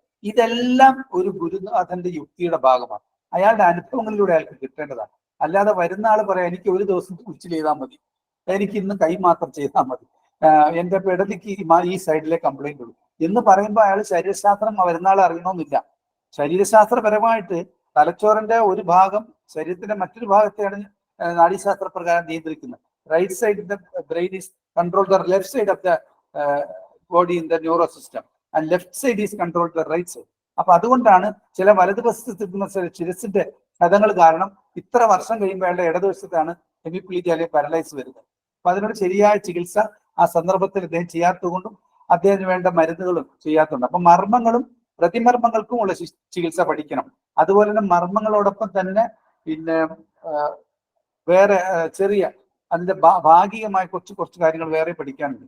ഒരു റൂട്ടിൽ പോകുമ്പോൾ നിങ്ങൾക്കറിയാം ഇടവഴി ഉണ്ടാവും, NH കാണും, MC റോഡ് കാണും എന്നും. അതുകൊണ്ട് നമ്മൾ സ്വന്തമായിട്ട് സാമ്പത്തികം ഉപയോഗിക്കുമ്പോൾ ചിരുമന ചികിത്സ എന്ന് പറയുമ്പോൾ ഒരാൾ ശാരീരികമായിട്ട് ചെയ്യേണ്ടതാണ്. അപ്പൊ അതുപോലെ തന്നെ നിങ്ങൾ ശ്രദ്ധിച്ചിട്ടുണ്ടോ, മിക്കവാറും ചികിത്സാ കേന്ദ്രങ്ങൾ നിങ്ങൾ നോക്കിയാൽ കാണാൻ പറ്റും, അവിടെ എല്ലാം 2 പേര് എന്നിട്ട് ഒരാളെ തിരുമോ, ചിലയിടത്ത് 4 പേര് എന്നിട്ട് ഒരാളെ തിരുമുന്നു. ഞാൻ ഇന്ന് രാവിലെ 3 മണിക്കൂർ, അതായത് മീൻസ് 7:30 ഒരാളെ തുടങ്ങിയിട്ട് 10:30 ആയപ്പോഴാണ് ഞാൻ ശരിക്കും അയാളെ ട്രീറ്റ്മെന്റ് ഫുൾ ബോഡി ചെയ്ത് കഴിഞ്ഞത്. അത്യാവശ്യം നല്ലൊരു തുക ഞാൻ മേടിക്കും ഒരു ദിവസം ചെയ്താൽ. കാരണം ആ ചെയ്യുന്ന ആൾക്ക് അതിനുള്ള ഗുണം കിട്ടണം, അത് അയാൾക്ക് ഫീൽ ചെയ്യണം. അല്ലാതെ നമ്മളല്ല പറയേണ്ടത് നിനക്ക് 5 ദിവസം കഴിയുമ്പോൾ കുറയും, നിനക്ക് 7 ദിവസം മുമ്പ് കുറയും. ഈ ചെയ്യുന്ന അനുഭവിക്കുന്ന ആൾക്ക് അറിയാൻ പറ്റുമല്ലോ കുറഞ്ഞോ ഇല്ല. അയാളുടെ അഭിപ്രായം കൂടെ, അല്ലെങ്കിൽ ആ ക്ലയന്റിന്റെ, ആ കക്ഷിയുടെ, ആ കസ്റ്റമറുടെ, അല്ലെ ആ രോഗാവസ്ഥയായിട്ട് വരുന്ന വ്യക്തിയുടെ അഭിപ്രായങ്ങൾ കൂടി മനസ്സിലാക്കിയിട്ട് വേണം നമ്മൾ ആ ചികിത്സ ചെയ്യുവാൻ. മറ്റെല്ലാം ഇതിന്റെ പിന്നിലുള്ള അറിയാമല്ലോ, ഞാൻ പറയേണ്ട ആവശ്യമില്ല, ബിസിനസ് ആണ്, അതങ്ങനെ തന്നെ നടക്കും. അതിന് ഞാൻ പറഞ്ഞുകൊണ്ടോ പുറത്തിറങ്ങി സംസാരിച്ചോ, എല്ലാവർക്കും കൂടെ നിലനിൽക്കുന്ന ആവശ്യമുണ്ട്. എല്ലാ കാര്യങ്ങളും 3-4 കാര്യങ്ങളോടനുസരിച്ചാണ്, ഇല്ലേ? നമുക്കറിയാം കാമം, പിന്നെ അർത്ഥം, കാമം മോക്ഷം, മോക്ഷം അവസാനമാണ്, മനസ്സിലല്ലേ? അപ്പൊ എന്ന് പറഞ്ഞ പോലെ ആഗ്രഹങ്ങൾ മനുഷ്യന് നടക്കണം, അതാണ് കാമം കൊണ്ട് ഉദ്ദേശിക്കുന്നത്. അർത്ഥം വേണം. ഞാൻ ഇതുപോലെ ഡയലോഗ് അടിച്ചിട്ട് പോയത് കൊണ്ട് എനിക്ക് വായു ഭക്ഷണം കഴിച്ച് ജീവിക്കാനുള്ള കപ്പാസിറ്റി ഇല്ല, ഞാൻ വലിയ യോഗിയൊന്നും അല്ലല്ലോ. അപ്പൊ ഞാൻ ഉപയോഗിക്കുന്ന മരുന്നുകൾക്ക് അതുണ്ടാക്കുന്നതിനുള്ള ചെലവുകൾ, ഞാൻ സ്ഥാപനത്തിന്റെ ചെലവുകൾ, അതിന്റെ വൈദ്യുതി ചെലവുകൾ, എനിക്ക് വേണ്ട എല്ലാ കാര്യങ്ങളും, അപ്പൊ അതിനുള്ളൊരു വരുമാനം എനിക്ക് ഉണ്ടാകണം. അമിതമാകരുതെന്നാണ് ഞാൻ പറഞ്ഞത്. ഏതും മിതമാകാം. കാരണം ആയുർവേദം അങ്ങനെയാണ് നമ്മളെ പഠിപ്പിച്ചിരിക്കുന്നത്. മിതമായ ഭക്ഷണം, മിതമായ വിശ്രമം, മിതമായ വ്യായാമം, മലമൂത്രാദികളെ വേഗപ്പെടുത്തുകയോ തടസ്സപ്പെടുത്തുകയോ ചെയ്യാതിരിക്കുക. അങ്ങനെ ഒരു അവസ്ഥയിൽ വന്ന് നമ്മളെപ്പോഴും ഈ ക്രോണിക് സ്റ്റേജ് ആയി കഴിയുമ്പോഴാണ് എന്തിനെക്കുറിച്ചും ചിന്തിക്കുന്നത്. അതിനു മുമ്പ് നമ്മൾ ആരും ചിന്തിക്കത്തില്ല. ഒരു ചെറിയ കൈക്ക് വേദനയുണ്ട്, ഒരാൾ മറിഞ്ഞടിച്ച് വീണു, പിറ്റേ ദിവസം അയാളെ കൈ, അന്ന് ഒരു കുഴപ്പമില്ല, കൈയൊക്കെ വീശി അങ്ങ് നടന്നു പോവുക. അടുത്ത ദിവസം ആയപ്പോൾ രാവിലെ പല്ല് തേക്കാണ്ട് ബ്രഷ് എടുത്തപ്പോൾ തേക്കാൻ പറ്റുന്നില്ല, കൈ ഇങ്ങനെ പൊങ്ങുന്നില്ല, കൈ മടങ്ങുന്നില്ല, പുരത്തിന് വേദനയുണ്ട്, അല്ലെങ്കിൽ ഷോൾഡർ ജോയിന്റ് വിഷമമുണ്ട്. അപ്പോൾ ഉടനെ പുള്ളി അന്നും ചെയ്യത്തില്ല, ഇത് തന്നെത്താനെ മാറിക്കോളും എന്നുള്ള. പിന്നെ ഈ തിരുമ് അല്ലെങ്കിൽ ഉഴിച്ചില് അല്ലെങ്കിൽ തിരുമ്പൽ എന്നൊക്കെ പറയുന്ന ഈ സാധനം ശരിക്കും പറഞ്ഞാൽ ഒരു മനുഷ്യന് വ്യായാമങ്ങൾ ഇല്ലാത്ത ആളുകൾക്കും പ്രത്യേകിച്ചും, അതുപോലെ തന്നെ അമിതമായ അധ്വാനം ചെയ്യുന്നവർക്കും, മനസ്സിലായില്ലേ, ഇവർ 2 കൂട്ടർക്കും ഒഴിച്ചിൽ ആവശ്യമാണ്. ഒന്ന്, അമിതമായ ജോലി ചെയ്തുകൊണ്ടുള്ള ക്ലേശങ്ങളിൽ നിന്ന് അയാൾക്ക് കിട്ടുന്ന മോചനം, അതിനാവശ്യമായ ശാന്തന ചികിത്സയാണ് ഒരു പരിധിവരെ തടവ്. അപ്പൊ തിരുമ തന്നെ പലതരത്തിലുണ്ട്, ഞാൻ പലതരത്തിലുണ്ട്. സുഖത്തിരുമുണ്ട്, ചികിത്സാ തിരുമുണ്ട്. തിരുമ തന്നെ പ്രധാനമായിട്ട് 2ആയിട്ടാണ് തിരിച്ചിരിക്കുന്നത്. രക്ഷതിരുമ്, ശിക്ഷ തിരുമുന്നുണ്ട്. അപ്പൊ രക്ഷതിരുമ എപ്പോഴും നമ്മുടെ ശരീരത്തിന്റെ പ്രതിരോധ ശേഷി, പിന്നെ അതുപോലെ അൺസ്ലീപ്പിംഗ്, ഉറക്കക്കുറവ്, മെന്റൽ ഡിപ്രഷൻസ്, അതുപോലെ തന്നെ സ്ട്രെസ്, ഇങ്ങനെയുള്ള എല്ലാ കാര്യങ്ങൾക്കും ബ്ലഡ് സർക്കുലേഷന്റെ ഫ്ലോ ഓഫ് ബ്ലഡ് സർക്കുലേഷൻ, അതുപോലെ തന്നെ നമ്മുടെ ശരീരത്തിൽ കെട്ടിക്കിടക്കുന്ന ടോക്സിൻസിനെ പുറത്ത് കളയാൻ, ഡീടോക്സിഫിക്കേഷൻ നടക്കുന്നത് ശരിക്കും ഒഴിച്ചിൽ കൂടിയാണ്. നിങ്ങളും ശ്രദ്ധിച്ച് നോക്കിയാൽ നിങ്ങൾക്ക് അറിയാൻ പറ്റും. അതായത് ഡീടോക്സിഫിക്കേഷൻ എന്ന് പറയുമ്പോൾ നമ്മുടെ തിരുമ കൊണ്ട് എന്താ ഉദ്ദേശിക്കുന്നത് വെച്ചാൽ, എന്തെന്നാണോ നമുക്ക് വേണ്ടാത്തത് അത് ശരീരത്തിനെടുത്ത് പുറത്ത് കളയാൻ. അപ്പൊ അതിന് നമ്മൾ ശരിക്കും നമ്മുടെ ഫിംഗർ കൊണ്ട് ചെയ്യുന്ന ടെക്നിക്കാണ് ശരിക്കും ചികിത്സയുടെ പ്രധാന ഭാഗം. അത് ശരിയായിട്ട് പഠിച്ചാലായിരിക്കണം. അതായത് 4 കൈഭാഗം, 6 തടവുമുറ, 18ഓളം ചെയ്ഭാഗം ഫിംഗർ ഉപയോഗിച്ച് ചെയ്യേണ്ട ടെക്നിക്സ്. നിങ്ങൾക്കറിയാം ഫിംഗറിന്റെ പ്രാധാന്യം അല്ലേ? നിങ്ങൾ അത് അറിയാൻ കൂടുതൽ നോക്കട്ടെ. ഈ യൂണിവേഴ്സലായിട്ട് ഈ പ്രപഞ്ചത്തെ നിയന്ത്രിച്ചുകൊണ്ട് ഫിംഗർ കൊണ്ട് കൺട്രോൾ ചെയ്യുന്ന ഒരാളാണ് നിങ്ങൾക്കറിയാം ഭഗവാൻ കൃഷ്ണൻ ഇങ്ങനെ നിൽക്കുന്നത് ഓടക്കുഴലുമായിട്ട്. ഇന്ന് വരെ ആരെങ്കിലും പഠിച്ചിട്ടുണ്ടോ എന്തിനാണ് ഇങ്ങനെ വെച്ചിരിക്കുന്നത്, എവിടത്തെ നാടിയാ പിടിച്ച് നോക്കുന്നത് എന്നത് അറിയാൻ പറ്റണമെങ്കിൽ നിങ്ങൾ അതിനെക്കുറിച്ച് ആന്തരികമായിട്ട് ശരിക്കും നല്ലൊരു ഗുരുവിന്റെ സാന്നിധ്യത്തിൽ പഠിക്കേണ്ടി വരും. അപ്പൊ അത് മനസ്സിലാക്കാൻ സാധിച്ചത് കൊണ്ടാണ് ഞാനിത് പറയുന്നത്. അല്ലാതെ വഴിയെ പോകുന്നവരും വരുന്നവരും 6 മാസം പഠിച്ചവരും പിന്നെ വർഷകാലത്തില് ജോലി ഇല്ലാതിരിക്കുന്ന ചുമട്ടുകാരെയും ഒക്കെ വിളിച്ച് ഇവിടെ തിരുമുന്ന സ്ഥാപനങ്ങളുണ്ട്, എനിക്ക് അടുത്തറിയാവുന്നതുകൊണ്ട്. അവർക്ക് ആരോഗ്യമുണ്ട്, അവരെ കൊണ്ട് വരുന്നവരുടെ പുറത്തിട്ട് പിടിക്കുവാണ്. സത്യത്തിൽ അതിന്റെ ഭവിഷ്യത്ത് എന്താണെന്ന് അവർ അറിയുന്നില്ല. അതുകൊണ്ട് ഏറ്റവും മിനിമം ശരീരശാസ്ത്രപരമായ അറിവുണ്ടായിരിക്കണം. പിന്നെ ഒരു ശരീരശാസ്ത്രത്തിൽ ഒരാൾ ഉഴിച്ചിൽ ചെയ്യണമെങ്കിൽ അയാൾ ആദ്യം അറിയേണ്ടത് മർമ്മസ്ഥാനമോ നാഡിയോ ഞരമ്പോ ജോയിന്റോ ഒന്നും അല്ല. ശരിക്കും അറിയേണ്ടത് എന്താന്ന് വെച്ചാൽ ഒരു മനുഷ്യ ശരീരത്തിന്റെ മാംസപേശികൾ, അത് നമ്മുടെ ശരീരം പ്രവർത്തിക്കുന്ന അനുസരിച്ച് ഏതൊക്കെ മസിൽസ് കോൺട്രാക്ട് ചെയ്യുന്നു, ഏതൊക്കെ മസിൽസ് റിലാക്സ് ചെയ്യുന്നു, ഓരോരോ ആവർത്തനങ്ങളും പ്രവർത്തനങ്ങളും ചെയ്യുമ്പോൾ നമ്മുടെ ശരീരം എങ്ങനെയാണ്, നമ്മൾ നടക്കുമ്പോൾ എങ്ങനെയാണ്. അപ്പൊ തൗസൻഡ്സ് ആൻഡ് തൗസൻഡ്സ്, ആയിരക്കണക്കിന് പതിനായിരക്കണക്കിന് ലേയേഴ്സ് ഓഫ് മസിൽസ്, അതിന്റെ പേശി വ്യൂഹങ്ങൾ നമ്മുടെ ശരീരത്തിന്റെ എല്ലാ പ്രവർത്തനങ്ങളെയും, ഈവൻ ഞാൻ സംസാരിക്കുമ്പോൾ പോലും എൻ്റെ ഉള്ളിൽ ഈ ശബ്ദം പുറത്തു വരണമെങ്കിൽ ഈ പ്രാണവായു കയറി വന്നിട്ട് അതെവിടെ വന്നിട്ട് എൻ്റെ തൊണ്ടക്കുഴി വന്നിട്ട് അത് ഏതവസ്ഥയിലാണ് സ്വരം ശബ്ദമായിട്ട് അല്ലെങ്കിൽ അക്ഷരങ്ങളായിട്ട് മാറുന്നത് എന്ന് നമ്മൾ മനസ്സിലാക്കണം. ഈ അക്ഷരങ്ങളെ കൊണ്ടുവരുന്ന സാധനം ആയതുകൊണ്ടാണ് ഈ ശരം ശരം എന്ന് പ്രാണനം പറയുന്നത്. അശരീരി, ശരം എന്ന അക്ഷരം എന്നൊക്കെ പറയുന്നത് ഈ ശ്വാസവുമായിട്ട് ബന്ധപ്പെട്ട കാര്യമാണ്, പ്രാണനുമായിട്ട് ബന്ധപ്പെട്ട കാര്യമാണ്. അപ്പൊ ഇതിവിടെ വന്ന് വോയിസ് ആയി, വോക്കൽ കോഡിൽ വന്നു, പിന്നെ വോളിയമായി. അതിന്റെ സാഹചര്യം അനുസരിച്ച് നമ്മൾ അതിന്റെ വോളിയം കൂട്ടുകയും കുറയ്ക്കുകയും ഒക്കെ ചെയ്യുന്നില്ലേ? ഇതിന്റെ എല്ലാം പ്രവർത്തനങ്ങളെ കുറിച്ച് നമ്മൾ പഠിച്ചാൽ സത്യത്തിൽ നീ നിന്നെ അറിഞ്ഞാൽ നീ ദൈവത്തെ അറിയുമെന്ന് പണ്ട് പറഞ്ഞിട്ടുള്ളത് വളരെ ശരിയാണ്. അതുകൊണ്ട് അങ്ങനെയുള്ളൊരു മാനസികാവസ്ഥയും ശരിയായ അറിവും നമുക്ക് ലഭിക്കാൻ ആവശ്യമായ അറിവുകൾ നമ്മൾ അതുപോലെ തന്നെ പുരുഷന്മാർക്കും സ്ത്രീകൾക്കും തിരുമല് വ്യത്യാസം ഉണ്ട്. അത് അവരുടെ ശാരീരികമായ ആ അവസ്ഥയായിട്ട് ബന്ധപ്പെട്ടാണ്. പക്ഷെ കോമൺ ആയിട്ട് നോക്കുമ്പോൾ പുരുഷന്മാർക്കും സ്ത്രീകൾക്കും പ്രത്യേകിച്ചൊന്നും ശ്രദ്ധിക്കേണ്ടതില്ല. സ്ത്രീകളെ അവരുടെ അതിൻ്റെതായ മര്യാദയ്ക്ക് ചെയ്യണമെന്ന് മാത്രമേ ഉള്ളൂ. പിന്നെ ഇപ്പൊ നടക്കുന്ന തിരുമ്പ് കേന്ദ്രങ്ങളിലെല്ലാം ക്രോസ് മസാജ്, അല്ലാത്ത മസാജ്, അങ്ങനെ ഇത് വളരെ സെക്സ് ടൂറിസം ഇപ്പൊ പ്രൊമോട്ട് ചെയ്യുവാണ്. മറ്റേതോ രാജ്യങ്ങളൊക്കെ ഉള്ളത് കൊണ്ട് പോകുന്നു. വളരെ മോശമായ വൃത്തിയില്ലാത്ത കുറേ കാര്യങ്ങൾ ഇതിന്റെ മറവിൽ നടക്കുന്നു. ഇത്തരം കാര്യങ്ങൾ ഞാൻ 8 വയസ്സ് മുതൽ 80 വയസ്സ് വരെയുള്ള സ്ത്രീകളെ കുഴിച്ചിൽ ചെയ്ത ആളാണ്. ഞാൻ നേരിട്ട് ചെയ്തിട്ടുള്ള ആളാണ്. ഒരു ലേഡീസ് മസാജറെ ഇന്ന് വരെ ഞാൻ ഉപയോഗിച്ചിട്ടില്ല. അതിന്റെ ആവശ്യം വന്നിട്ടില്ല. കാരണം എനിക്ക് വിശ്വാസമുള്ളവർ അവരുടെ ഭർത്താക്കന്മാര്, അതുപോലെ അവരുടെ അമ്മമാര്, അല്ലെ അവരുടെ പ്രായമുള്ള സ്ത്രീകളെ അവരുടെ കൂടെ ഇരുത്തിക്കൊണ്ടാണ് ഞാൻ ചെയ്യുന്നത്. അവർ പഠിച്ചാലും എനിക്കൊരു വിഷമവും ഇല്ല വിദ്യ. പക്ഷെ ഒരിക്കലും എന്നിൽ നിന്നൊരു പാട്ട് വരാൻ പാടില്ല. നമ്മുടെ ശരീരവും മനസ്സും സ്വഭാവവും നമ്മുടെ സംസ്കാരവും എല്ലാം നമ്മൾ നീറ്റായിട്ട് ഉപയോഗിച്ചുകൊണ്ട് ഈ പവിത്രമായ ഈ ആയോധന കലയെ, പവിത്രമായ ചികിത്സാ രീതിയെ, ഈ പവിത്രവും പൗരാണികവും ഏറ്റവും മഹത്തരവുമായ നമ്മുടെ ഈ സമ്പ്രദായങ്ങളെ, നമ്മുടെ സംസ്കാരത്തിന്റെ ഭാഗമായ വിദ്യകളെ പരിപൂർണമായി പരിപോഷിപ്പിക്കാൻ ആവശ്യമായ എല്ലാ സഹകരണവും നിങ്ങളുടെ ഭാഗത്തു നിന്നും ഉണ്ടാകണമെന്ന് വിനീതമായി അഭ്യർത്ഥിക്കുകയും എന്നെ പരിചയപ്പെടുവാൻ എനിക്ക് അവസരം തന്ന ഇതിന്റെ പ്രവർത്തകരോടും അതുപോലെ ദയാൽ സാർ ഉൾപ്പെടെയുള്ള മഹൽ വ്യക്തിത്വങ്ങളോടും ഒക്കെയുള്ള നന്ദി കടപ്പാടും ഓർമ്മിപ്പിച്ചുകൊണ്ടും എൻ്റെ വളരെ ചെറിയ അറിവുകൾ എനിക്ക് നിങ്ങളോട് പങ്കുവയ്ക്കാൻ കിട്ടിയ ഈ അവസരം പരിപൂർണമായിട്ടും നിങ്ങൾ വിനിയോഗിക്കണമെന്നും, ജീവിച്ചിരിക്കുമ്പോൾ നമ്മൾ മെമ്മറിയിലും മരിച്ചു കഴിഞ്ഞാൽ മെമ്മോറിയലുമാണ്. ഇതിപ്പോൾ ജീവിച്ചിരുന്നപ്പോൾ ഒരാളെ തിരിച്ചറിയാനുള്ള അവസരം കിട്ടിയിട്ടും ഈ 67 വയസ്സായിട്ട് ഞാനുള്ള അനുഭവമാണ് പറഞ്ഞത്. പക്ഷേ ലോകത്തിന്റെ നാനാഭാഗത്തു നിന്നും എത്രയോ വിദേശികളായ പുരുഷന്മാരും സ്ത്രീകളും എൻ്റെ സ്ഥാപനത്തിൽ വരികയും പോയിച്ചു. എനിക്ക് ഒരിക്കലും സാമ്പത്തിക പിന്തുണയോ രാഷ്ട്രീയമായ പിന്തുണയോ അല്ലെങ്കിൽ സാമുദായികമായ പിന്തുണയോ ഒന്നും കൊണ്ട് നടക്കുന്ന ഒരാളല്ല.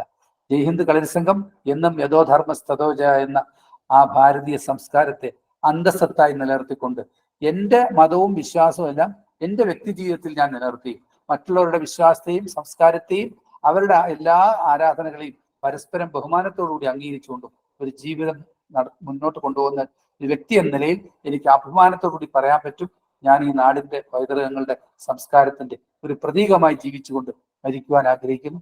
നിങ്ങളുടെ എല്ലാ പ്രാർത്ഥനയും പിന്തുണയും ലഭിക്കട്ടെ എന്ന് ഒരിക്കൽ കൂടി ആവശ്യപ്പെട്ടുകൊണ്ടും എല്ലാവർക്കും നന്ദി, നല്ലത് വരട്ടെ എന്ന് പ്രാർത്ഥിച്ചുകൊണ്ടും എല്ലാവർക്കും നമസ്കാരം. നമസ്കാരം. തേയ്മാനത്തിന് ഉള്ള ചികിത്സകൾ എവിടെ നടത്തുന്നുണ്ടോ, എങ്ങനെയാണെന്നുള്ള ഇഷ്ടം? ഈ തേയ്മാനം സംഭവിക്കുന്ന വ്യക്തിയുടെ പ്രായം, അദ്ദേഹം ചെയ്യുന്ന ജോലി അല്ലെങ്കിൽ ഇതിനു മുമ്പ് ചെയ്തിരുന്ന ജോലി ഇപ്പോൾ തേയ്മാനമാണ് എന്ന് നിങ്ങൾക്ക് ബോധ്യപ്പെടുത്തിയത് ആരാണ് എന്ന് കൂടെ നിങ്ങൾ പറയും. ഡോക്ടർമാർ പറയുന്നതായിരിക്കുമല്ലോ തേയ്മാനം. അതെന്താ വെച്ചാൽ നമുക്ക് നടക്കാനുള്ള അസൗകര്യം, നമ്മുടെ സന്ധി മുട്ട് വടക്കാനുള്ള അസൗകര്യം. അപ്പൊ ഏതൊരു സന്ധിയിലും 3 കാര്യങ്ങളാണ് പ്രധാനമായിട്ടുള്ളത്. ഒന്ന്, ആ സന്ധികളെ തമ്മിൽ ജോയിന്റ് ചെയ്ത് നമ്മൾ പിടിച്ചിരുന്ന ചെറിയ നാര് പോലുള്ള ലിഗമെന്റ്സ് എന്ന് പറയുന്ന ഒരു സാധനമാണ്. മറ്റൊന്ന്, നമ്മുടെ 2 സന്ധികളുടെ തമ്മിൽ പരസ്പരം ഒരയാതിരിക്കാൻ ഉള്ള ഒരു സാധനം, അതിനെ കാർട്ടിലേജ് എന്ന് പറയും. ഒരു പാട പോലത്തെ ഒരു സാധനമാണ്, മെമ്പറൈൻ പോലത്തെ സാധനം. മറ്റൊന്ന്, നമ്മുടെ സന്ധികളിൽ അതിന്റെ മൂവ്മെന്റ്സ് ഫ്ലെക്സിബിൾ ആക്കാനുള്ള ഒരു ഫ്ലൂയിഡാണ്. ആ ഫ്ലൂയിഡാണ് നമ്മൾ സൈനോവിയൽ ഫ്ലൂയിഡ് എന്നാണ് ആധുനിക വൈദ്യശാസ്ത്രത്തിൽ പറയുന്നത്. ഞാൻ ഇന്ദിരാഗാന്ധി നാഷണൽ ഓപ്പൺ യൂണിവേഴ്സിറ്റി ഉൾപ്പെടെ ക്ലാസ് എടുത്തിട്ടുള്ള ആളാണ്. ഇന്ദിരാഗാന്ധി നാഷണൽ ഓപ്പൺ യൂണിവേഴ്സിറ്റിയിൽ 6 മാസം ലെക്ചറായിട്ട് ജോലി ചെയ്ത ആളാണ്. എൻ്റെ വിദ്യാഭ്യാസം വെച്ചിട്ടൊന്നും അല്ല, പക്ഷെ 7 ഭാഷ ഞാൻ സംസാരിക്കും. ഞാൻ 10ാം ക്ലാസ്സും ഗുസ്തിയാണ്, പഴയ ക്വാളിറ്റി. ഈ മുട്ടു തേയ്മാനം എന്ന് പറയുന്നതിന് ആദ്യമായിട്ട് നമ്മൾ പ്രത്യേകം ഒരു തൈലം കൊടുക്കുന്നുണ്ട് എൻ്റെ കളരിയിൽ. ആ തൈലം കൊണ്ട് ചൂടാക്കി പുരട്ടിയ പലർക്കും മുട്ടുവേദന സർജറി പറഞ്ഞ പോലും ഒഴിവായിട്ടുണ്ട്. അത് പിന്നെ ക്രോണിക് സ്റ്റേജ് ആകുന്നതിന് മുമ്പായിരിക്കുന്നത് ഏറ്റവും നല്ലത്. ഇനി ആണെങ്കിൽ പോലും നമുക്ക് അത് കഴിഞ്ഞ് അവരെ ചികിത്സ, പിന്നെ അതുപോലെ ഫിസിയോതെറാപ്പി എന്ന് പറഞ്ഞാൽ ആധുനിക ഉപകരണങ്ങളൊന്നും ഇല്ല.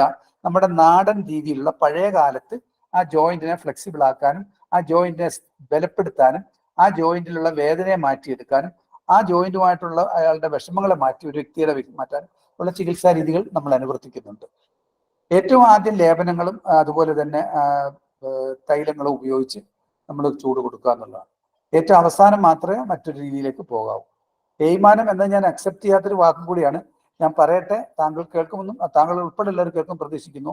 ഈ പണ്ടൊരാൾ പറഞ്ഞ എൻ്റെ ഒരു ഗുരു പറഞ്ഞതുപോലെ, ഈ മെഡിക്കൽ കോളേജിൽ പോയ അത്യാഗ്രഹ വിഭാഗത്തിൽ ചെന്ന രോഗിക്ക് തേയ്മാനവും ഡോക്ടർക്ക് വരുമാനവും എന്ന് പറഞ്ഞ പോലത്തെ ഒരവസ്ഥയാണ്. അപ്പൊ അതിൽ നിന്ന് വ്യത്യസ്തമായിട്ടാണ് ഞാൻ ഈ ചികിത്സയെ കാണുന്നത്.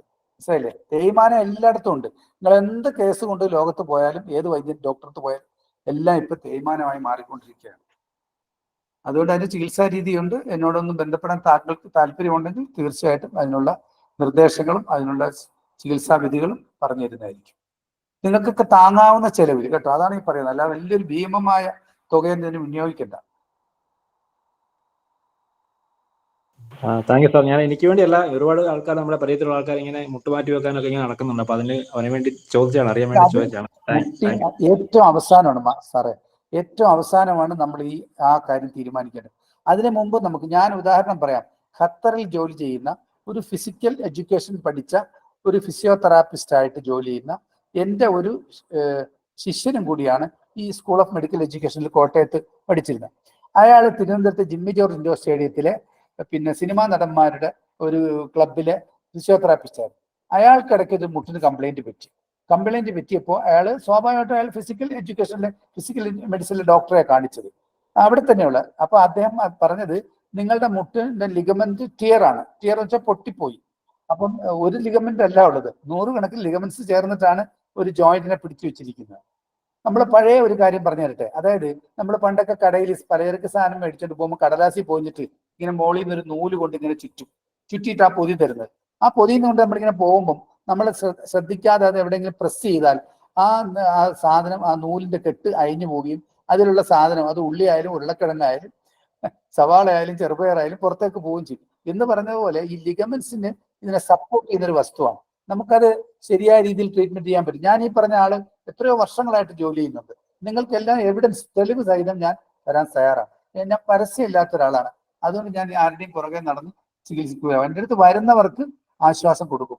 ആശ്വാസം എന്ന് പറയുമ്പോൾ എപ്പോഴും ഓർത്തോണം, ബിലീഫും റിലീഫുമായിട്ട് ബന്ധമുണ്ട്. നമ്മൾ ശാരീരികമായിട്ട് ഇതൊക്കെ ചെയ്യുന്നുണ്ടെങ്കിലും വരുന്ന ആൾക്ക് വേണം 20% ശരീരവും 80% മനസ്സുമാണെന്ന് ആദ്യം മനസ്സിലാക്കണം ഓരോ ആളുകൾക്കും. അതുകൊണ്ട് നമ്മുടെ ഉഴിച്ചിലിന്റെ റേഷ്യോ തന്നെ അങ്ങനെയാണ്.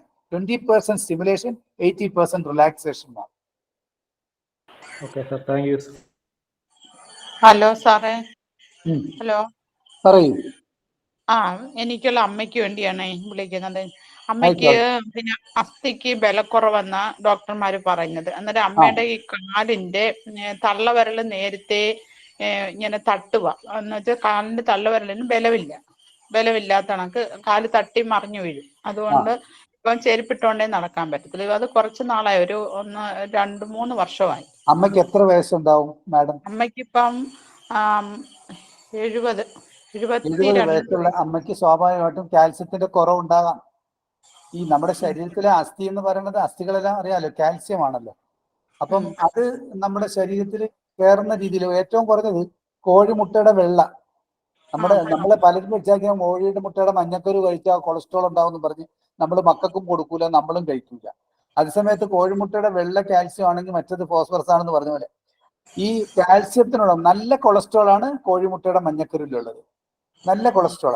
നമ്മൾ ഒരു ദിവസം ഈ കോഴിമുട്ടയുടെ വെള്ള അവർക്ക് കൊടുക്കുന്ന ഭക്ഷണത്തിന്റെ ഭാഗമായിട്ട് കൊടുക്കണം, നല്ലതാണ്. കാരണം നമുക്ക് എപ്പോഴും അകമരുന്ന് പോലെ തന്നെ പുറം മരുന്ന്. ആഹാരം തന്നെ ഔഷധമാണെന്ന് മനസ്സിലാക്കണം. ആഹാരം നമ്മൾ ശരിയായിട്ട് കഴിച്ചാൽ ഔഷധമായിട്ട് മരുന്നുകൾ കഴിക്കേണ്ട ഗതി വരത്തില്ല. ഔഷധം ആഹാരമായിട്ട് മാറത്തില്ല.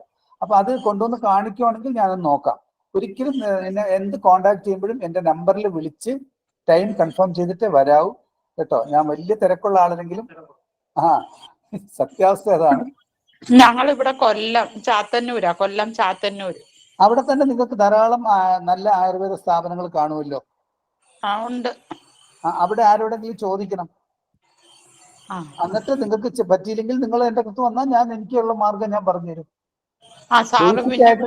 പിന്നെ പ്രായാധിക്യം ഉള്ള ആളുകളെ നിങ്ങളെപ്പം, ഞാൻ ഒരു മുട്ടുവേദനയുള്ള ഒരു വയസ്സായ അമ്മ എൻ്റെ അടുത്ത് വന്നു. അവർക്ക് ഞാൻ തൈലമൊക്കെ കൊടുത്തു, അവർക്ക് ലേപനങ്ങൾ കൊടുത്തു, മുട്ടുവെള്ള ചാലിച്ച് പുരട്ടാനൊക്കെ പറഞ്ഞു. അപ്പൊ അവർക്ക് സ്വാഭാവികമായിട്ടും പ്രായം വർദ്ധിക്കുന്ന അനുസരിച്ച് നമ്മുടെ ശരീരത്തിന് ഉള്ള ബലക്ഷയങ്ങൾ ഉണ്ടാവും, അത് സ്വാഭാവികമാണ്. അപ്പൊ അതിന് നമ്മൾ ഒരു ആയുർവേദക്കാരനെ പറഞ്ഞാൽ ആയുർവേദ ചികിത്സ ചെയ്യും, സിദ്ധന്റെ പറഞ്ഞാൽ സിദ്ധ ചികിത്സ ചെയ്യും, ഹോമിയോ മെഡിസിൻ തരും. ഒരു മന്ത്രവാദി എടുത്ത് പോയാൽ അയാൾ പറയും ഇതേതോ പിശാച് നിങ്ങളുടെ അമ്മയുടെ കാര്യം മുട്ട പിടിച്ചിരിക്കുന്നതാണ്, അതിന് പരിഹാരം കാണണമെന്ന് പറയും. ഇതെല്ലാം അടിസ്ഥാനം വിശ്വാസമാണ്. ബേസിക് ആയിട്ട് പറയാം, 2 കാര്യങ്ങൾ ഓർക്കണം. ഒന്ന്, ഫുഡും ബ്ലഡുമായിട്ട് ബന്ധമുണ്ട്, നമ്മുടെ ഹെറിഡിറ്ററി ആയിട്ട് ബന്ധമുണ്ട്. നിങ്ങൾ കഴിക്കുന്ന ഭക്ഷണത്തിൽ നിന്നാണ് രക്തം ഉണ്ടാകുന്നത്, അതിൽ നിന്നാണ് ബീജം ഉണ്ടാകുന്നത്, അതിൽ നിന്നാണ് സന്താനങ്ങൾ ഉണ്ടാകുന്നത്. അപ്പൊ അതുകൊണ്ട് ദയവ് ചെയ്ത് നിങ്ങൾ പിന്നെ എവിടെയെങ്കിലും ഒന്ന് കാണിക്കുക. ഇല്ലെങ്കിൽ ഒരു ദിവസം എൻ്റെ അടുത്ത് വരുവാണെങ്കിൽ, വിളിച്ചു പറഞ്ഞ് വരുവാണെങ്കിൽ ഞാനിവിടെ അത് നോക്കിയിട്ട് അതിനുള്ള പരിഹാരം പറഞ്ഞു തരാം. ഓക്കെ സാറേ. Okay, thank you. God bless. ഉസ്താദിന്റെ നമ്പറും കൂടെ ഒന്ന് ഷെയർ ചെയ്യാമോ? ഒരാൾ ചോദിച്ചിരുന്നു. എൻ്റെ നമ്പർ 9447917937. എൻ്റെ പേഴ്സണൽ നമ്പർ വേറെ ഉണ്ട്, പക്ഷെ എൻ്റെ ഈ നമ്പറിലാണ് കളരിയായിട്ട് ബന്ധപ്പെട്ട് എല്ലാവരും വിളിക്കുന്നത്. ഒന്നുകൂടെ പറയണേ. 9447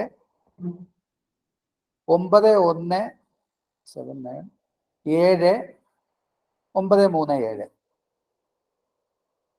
937 9447917937. എന്ത് സംശയം ആർക്ക് വേണമെങ്കിലും ചോദിക്കാം. ഞാൻ തീർച്ചയായിട്ടും എനിക്ക് അറിയാവുന്ന കാര്യങ്ങൾ പറയും. അറിയത്തില്ലെങ്കിൽ ഞാൻ അറിയത്തില്ലെന്ന് തന്നെ പറയും. അറിവുള്ളവരോട് ചോദിച്ചിട്ട് പറയാമെന്ന് പറയും. ഞാൻ ഈ പറഞ്ഞില്ല, ഞാൻ സംസാരിച്ച കളവ് പറയാൻ ഇഷ്ടപ്പെടാത്ത ഒരാളാണ്. അത് എൻ്റെ ജീവിതത്തിൽ ഒത്തിരി ബുദ്ധിമുട്ടുണ്ടാക്കിയിട്ടുണ്ടെങ്കിലും എനിക്കൊരു സുഖമുണ്ടത്. ഞാൻ സത്യത്തിന്റെ ആളാണ്. സാറേ നമസ്കാരം. നമസ്കാരം. കൊടുങ്ങല്ലൂരിന്നാ വിളിക്കണേ. പറഞ്ഞോളൂ. സാറിന്റെ അഡ്രസ് എവിടെയെന്നുള്ള ഒന്ന് കറക്റ്റ്. എൻ്റെ ശരിക്കുള്ള address I Nasar Gurukkal, Jai Hind Kalari Sangham, Mattam junction. Mattam MATTAM, Mattam junction, Athirampuzha PO, Kottayam. പിന്നെ എൻ്റെ വെബ്സൈറ്റ് ഉണ്ട്, jayhindkalari.com.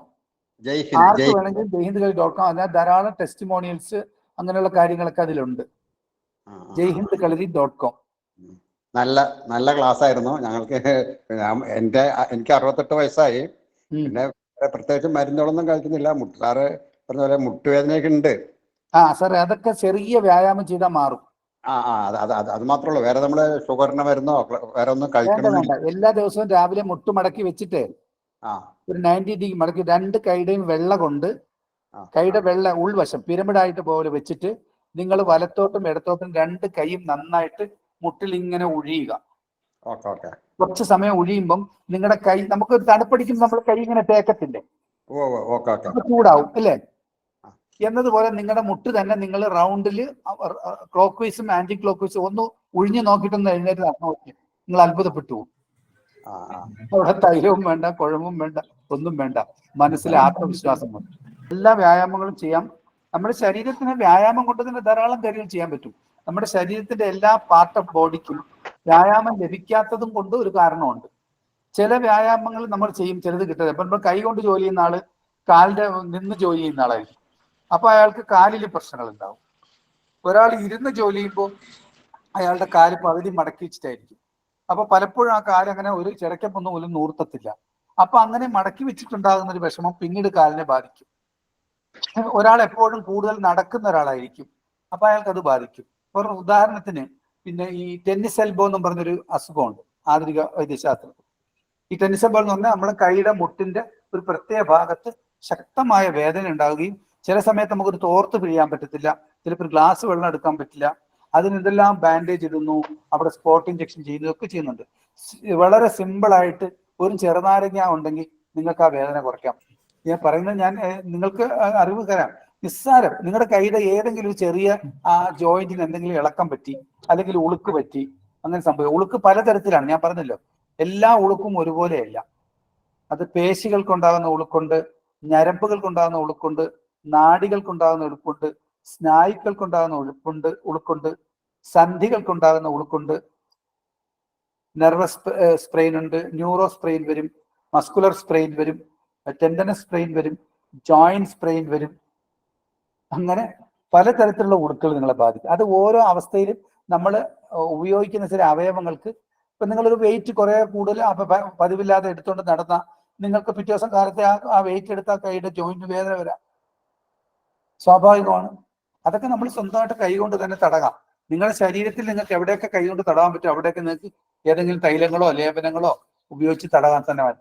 ഞങ്ങളുടെ അവിടെ ആശാന്മാരിൽ ഒരാള്, തെക്കോട്ടം ഞാൻ പഠിച്ചാൽ ഞാൻ പറഞ്ഞല്ലോ, തിരുവനന്തപുരവും തമിഴ്നാടുമാണ് എൻ്റെ ഗുരുക്കന്മാർ കൂടുതലുള്ളത്. ചെന്നൈയിൽ ഒരു ഗുരു മാത്രമേ ഉള്ളൂ, ദുരൈരാജ് ആശാൻ. പല വിദ്യകളും പഠിക്കാൻ പോയി, പല ചികിത്സകളും പഠിക്കാൻ പോയി. സർവേശ്വര ദൈവത്തിന്റെ അനുഗ്രഹം കൊണ്ട് ഈ 67-ാമത്തെ വയസ്സിലും ഞാൻ വിദ്യ പഠിക്കുവാൻ പോകുന്ന ഒരാളാണ്. ഇപ്പോഴും ഞാൻ ഈ കോഴിക്കോട് പോകാൻ ടിക്കറ്റ് റിസർവ് ചെയ്തിട്ടുണ്ട്.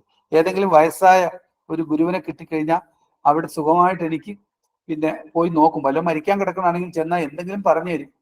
ആ മരിക്കുന്നതിന് മുമ്പ് ആർക്കെങ്കിലും ഉപകാരപ്പെടുത്താൻ പറ്റിയാൽ ആത്മാവിന് കിട്ടുന്ന ഒരു പ്രതിഫലമായിട്ടാണ് ഞാൻ മനസ്സിലാക്കുന്നത്. എപ്പോഴും സാമ്പത്തികം മാത്രമല്ല. ദക്ഷിണ എന്ന് പറയുമ്പോൾ എപ്പോഴും എല്ലാവരും ദക്ഷിണ എന്ന് പറയുമ്പോൾ ഒരു കിഴിയാണെന്നാ മനസ്സിൽ കാണുന്നത്. ദക്ഷിണ എന്ന് പറഞ്ഞാൽ ഒരിക്കലും ഒരു ഗുരുവിന് ശിഷ്യം കൊടുക്കുന്നത് യഥാശക്തി മനസാ വാച കർമ്മണ ചെയ്യുന്നതെല്ലാം ഗുരുദക്ഷിണയാണ്. ഈ മർമ്മ ചികിത്സ അല്ലെങ്കിൽ ഒഴിച്ചൽ ചികിത്സ പഠിപ്പിച്ചു തരാൻ പറ്റുമോ? പിന്നെന്താ, അതിനൊരു നിശ്ചിത ഫീസ് ഉണ്ട്, അത് തന്നാൽ നിങ്ങൾക്ക് പഠിപ്പിച്ചു തരും. മർമ്മ ചികിത്സ പഠിക്കണമെങ്കിൽ കുറച്ച് നാൾ എടുക്കും കേട്ടോ. അടുത്ത് നിങ്ങൾ ഒഴിച്ചിലും തിരുമ്പിന്റെ ശരീര ശാസ്ത്രീയമായി തിരുമ്പ് വേണമെങ്കിൽ പഠിക്കാൻ നിങ്ങൾക്ക് ചിലപ്പോൾ 1 മാസം മതിയാവും. മർമ്മ ചികിത്സ എന്ന് പറയുമ്പോൾ താങ്കൾ മനസ്സിലാക്കേണ്ടത്, ഇവിടെ അവിടുത്തെ വരുന്ന ചികിത്സ കണ്ട് നിങ്ങൾ ചെയ്ത് നിങ്ങളെ കൊണ്ട് മറ്റുള്ളവരെ ചെയ്യിച്ച് നിങ്ങൾ ചെയ്യുമ്പോൾ ഉള്ള കൈക്രിയകളൊക്കെ ശരിയാണോന്ന് എന്റെ ശരീരത്തിൽ ചെയ്ത്, എന്നിട്ട് നിങ്ങൾ ചെയ്ത ആളുടെ അനുഭവം അയാൾ നിങ്ങളോട് പറയുന്നത് നിങ്ങളെ തന്നെ കേൾപ്പിച്ച്, അങ്ങനെയാണ്. ഇതിനകത്ത് ഒരു കള്ളത്തരമില്ല. ഞാൻ എപ്പോൾ സ്ട്രെയിറ്റ് ഫോർവേഡ് ആണ്, എപ്പോഴും അങ്ങനെയാണ്. ധർമ്മം ഞാൻ പറഞ്ഞില്ല, ധാർമ്മികത ഇഷ്ടപ്പെടുന്ന ഒരാളാണ്. What is mean by dharma? Dharma means the straight path of a life. ഒരു മനുഷ്യന്റെ ജീവിതത്തിലെ നേരെ ചൊവ്വയുള്ള പോക്കിനാണ് ധർമ്മം എന്ന് പറഞ്ഞത്. ഞാൻ ധാർമ്മികത ഇഷ്ടപ്പെടുന്നു. അതുകൊണ്ട് തന്നെ എനിക്കിതുവരെ ഒരു ദോഷമില്ല. 5 മക്കളാണ്, എനിക്ക് 4 പെണ്ണും 1 ആണുമാണ്. എൻ്റെ ഒരു മോള് തന്നെ MBBS ഡോക്ടറാണ്. അവരെല്ലാം വീണപ്പോഴും ഒടിഞ്ഞപ്പോഴും തട്ടിയപ്പോഴും എല്ലാം ഞാൻ തന്നെ ശരിയാക്കി. ഇപ്പൊ ആരും വരില്ല, അവർ ചെറിയ എന്തെങ്കിലും ഓടി ഹോസ്പിറ്റലിലാണ് പോണത്. നമുക്കൊരു 350, 400, 500 രൂപ കിട്ടുമ്പോൾ അവർ കൊണ്ടുപോയിട്ട് 5000 രൂപ കൊടുക്കും. അവിടെ ലിഗമെന്റ് ഫ്രാക്ചർ എന്നൊരു പേപ്പറിൽ എഴുതി വെക്കും. അത് എൽ ഫ്രാക്ചർ എന്നാണ് എഴുതുന്നത്.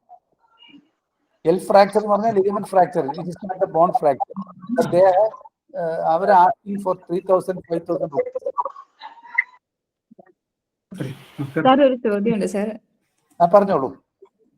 സാർ, ഇങ്ങനെ താഴെ ഇരിക്കുമ്പോഴൊക്കെ കാലുമുട്ടൊക്കെ ഇങ്ങനെ പൊട്ടുന്ന പോലെ ഇതൊക്കെ ഉണ്ട്. കയ്യൊക്കെ ജോയിന്റ്സ് ഒക്കെ ഇങ്ങനെ വേദന. ശബ്ദമാണോ?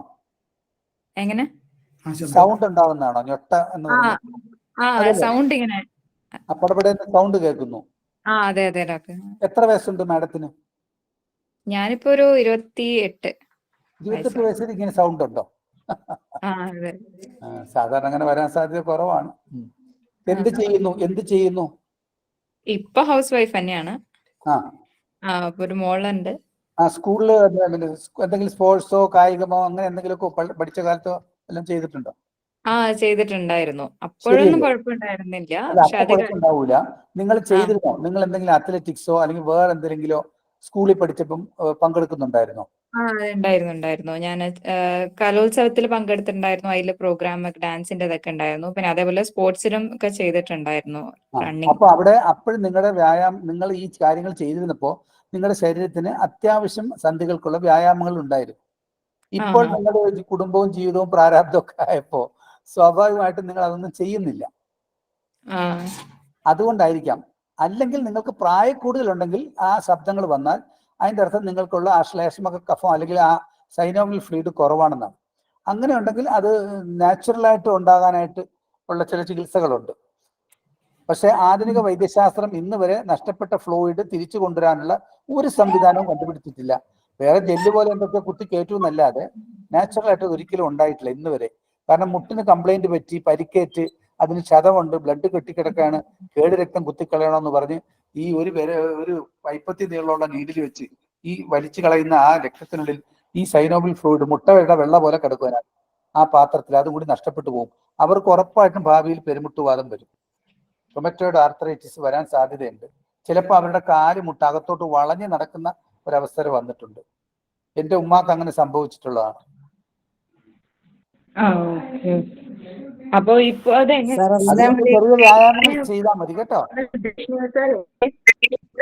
ആ പറഞ്ഞോളൂ, സാർ പറഞ്ഞോളൂ. അസ്സലാമു അലൈക്കും. ഒരു സംശയമുണ്ട് സാർ.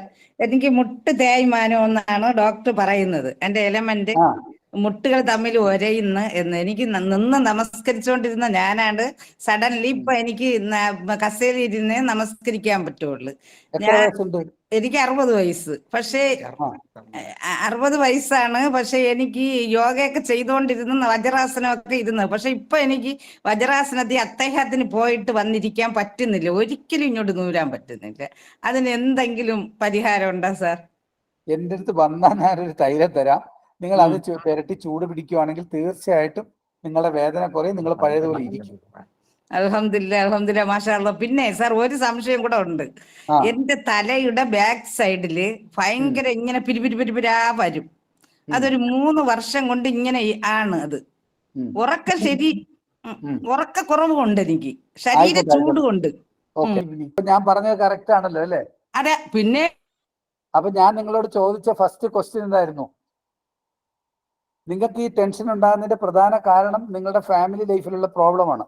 നിങ്ങൾക്ക് ജോലി ഉണ്ടായിരുന്നല്ലോ അല്ലേ? Super class. അത് നിങ്ങൾ പേഴ്സണലായിട്ട് എന്നെ വിളിച്ചോ, നമുക്ക് സംസാരിക്കാം. സാർ എനിക്ക് ഒരുപാട് വർഷമായിട്ട് കാൽമുട്ടിന് പകലൊന്നും ഒരു പ്രശ്നമില്ല. രാത്രി ഉറങ്ങുന്ന സമയത്ത് മാത്രം ഒരു ഇടത്തെ കാലിന് മാത്രമേ ഉള്ളൂ. അത് ഇങ്ങനെ എന്താ പറയാ, ഇങ്ങനെ പൊട്ടിച്ച് ഇങ്ങനെ മുട്ടിന്റെ ഇങ്ങനെ സൗണ്ട് ഉണ്ടാക്കി കുറെ പൊട്ടി പൊട്ടി പൊട്ടി പൊട്ടി അങ്ങനെ എനിക്ക് ഉറക്കം വരത്തുള്ളൂ. അത് ഒത്തിരി വർഷമായി. താങ്കളുടെ പേര്, വയസ്സ്, സ്ഥലം? എന്റെ പേര് അസ്കർ എന്നാണ്. വയസ്സ് 42ആയി. കണ്ണൂരാണ് സ്വദേശം. ഓ, കണ്ണൂർ. കണ്ണൂർ എവിടെയാണ്? കണ്ണൂർ ചക്കരക്കൽ. എന്നിട്ട് ഇതിന് എന്ത് ചെയ്തു താങ്കൾ? ഇതിന് എന്ത് ചെയ്തു? ഞാന് കുറെ പിന്നെ അലോപ്പതി ഡോക്ടറൊക്കെ കാണിച്ചു കുറെ. അവര് പിന്നെ സ്കാൻ ചെയ്ത് നോക്കി. ഒന്നുമില്ല എന്ന് പറഞ്ഞ് തന്നെ വിടും. കുറച്ച് എന്തെങ്കിലും ഒരു മരുന്ന് തരും, അങ്ങനെ വിടും. ഒരുപാട് ചികിത്സ എത്രയും വേഗം പിൻവാങ്ങുക. ഞാനിപ്പോ ചെയ്യാറില്ല. ഇതിനു വേണ്ടി നിങ്ങൾ വേദനാ സംഹാരികൾ ഒരിക്കലും കഴിക്കരുത്. അങ്ങനെ കഴിച്ചുകൊണ്ടിരുന്നാൽ നിങ്ങൾക്ക് കിഡ്നിക്ക് കുഴപ്പമുണ്ടാവുകയും നിങ്ങൾ ഡയാലിസിസ് നല്ല പ്രായത്തിൽ തന്നെ ചെയ്യേണ്ടിയും വരും. ദയവ് ചെയ്ത് അതല്ലാത്ത മറ്റ് സംവിധാനങ്ങളിലേക്ക് പോകണം. മനസ്സിലായില്ലേ? ഈ ഉറങ്ങാൻ കിടക്കുന്ന സമയത്ത് മാത്രം എന്തുകൊണ്ടാണ് അങ്ങനെ? പകൽ ആക്ടിവിറ്റി ഉള്ള സമയത്തോ അല്ലെങ്കിൽ എക്സസൈസ് ചെയ്യുന്ന സമയത്തോ അങ്ങനെ ഒരു പ്രശ്നമില്ല. നമ്മുടെ നാടൻ ഭാഷയിൽ ഒരു പൊരുകാല്, കാലിന് ഒരു വേദന അങ്ങനെ അങ്ങ് പറയാനൊന്നല്ല. ഒരു പൊരുകാൽ എന്തായാലും പറയാ, ഒരു പ്രത്യേക ഒരു വേദനയല്ല, അല്ലെങ്കിൽ ഒരു കുത്തിപ്പറി അങ്ങനെയൊന്നുമല്ല. ഒരു അസ്വാരസ്യം പോലെ. കുടുംബമുണ്ടോ? മക്കളൊക്കെ ഇല്ലേ? ഉണ്ട്. 2 കുട്ടികളുണ്ട്. ഉമ്മ ജീവിച്ചിരിപ്പുണ്ടോ? ഉണ്ട്. ഉമ്മയൊക്കെ ജീവിച്ചിട്ടുണ്ട്. സ്വന്തമായിട്ട് വീടെടുത്ത് മാറിയേക്കാണ് അവര്. നിങ്ങൾ വേറെ മാറി താമസിക്കുകയാണ്? അടുത്ത് തന്നെയാണ്, തൊട്ടടുത്ത് തന്നെയാണ്. നിങ്ങൾ മക്കൾ എത്ര പേരാണ്? പറഞ്ഞോ. 2 പെൺകുട്ടികളാണ് എനിക്ക്. താങ്കൾക്ക് ഉൾപ്പെടെ അമ്മക്ക് എത്ര മക്കളാണ്? 7 മക്കളാണ്. 7 മക്കൾ. നിങ്ങൾ മക്കളിൽ എത്രാമനാണ്? ഞാൻ മൂത്തയാളാണ്. ഏറ്റവും മൂത്ത ആളാണ്. അപ്പൊ നിങ്ങൾ ആദ്യം തന്നെ വീടൊക്കെ വെച്ച് മാറിയോ സ്വന്തമായിട്ട്? ഇപ്പൊ ഒരു 2-3 വർഷമായുള്ളൂ. അത്രേ ആയിട്ടുള്ളൂ. ബാക്കി സഹോദരന്മാരൊക്കെ സഹോദരിമാര് കുറെ ആള് വീട് വെച്ചുകൊണ്ടിരിക്കുന്നുണ്ട്, കുറെ ആള് വർക്ക് ചെയ്യുന്നുണ്ട്, അങ്ങനെ പഠിക്കുന്ന ആളുണ്ട്. അത് സാരമില്ല. ഞാൻ കണ്ണൂർ വരുന്ന സമയങ്ങളുണ്ട്. എന്നെ നമ്പർ നിങ്ങൾ സേവ് ചെയ്ത് വെച്ചോ. എന്നെ ഒന്ന് കോണ്ടാക്ട് ചെയ്യുക. നിങ്ങളെ പേഴ്സണലായിട്ട് ഞാൻ കാണുകയും നിങ്ങൾക്ക് വേണ്ട നിർദ്ദേശങ്ങൾ തീർച്ചയായിട്ടും തരികയും ചെയ്യാം. ഞാനൊരു എണ്ണ ഞാൻ സ്വന്തമായിട്ട് ഉണ്ടാക്കുന്നുണ്ട്. മുമ്പ് ഓരോ തരം എണ്ണകളാണ് ഉണ്ടായിക്കൊണ്ടിരുന്നത്.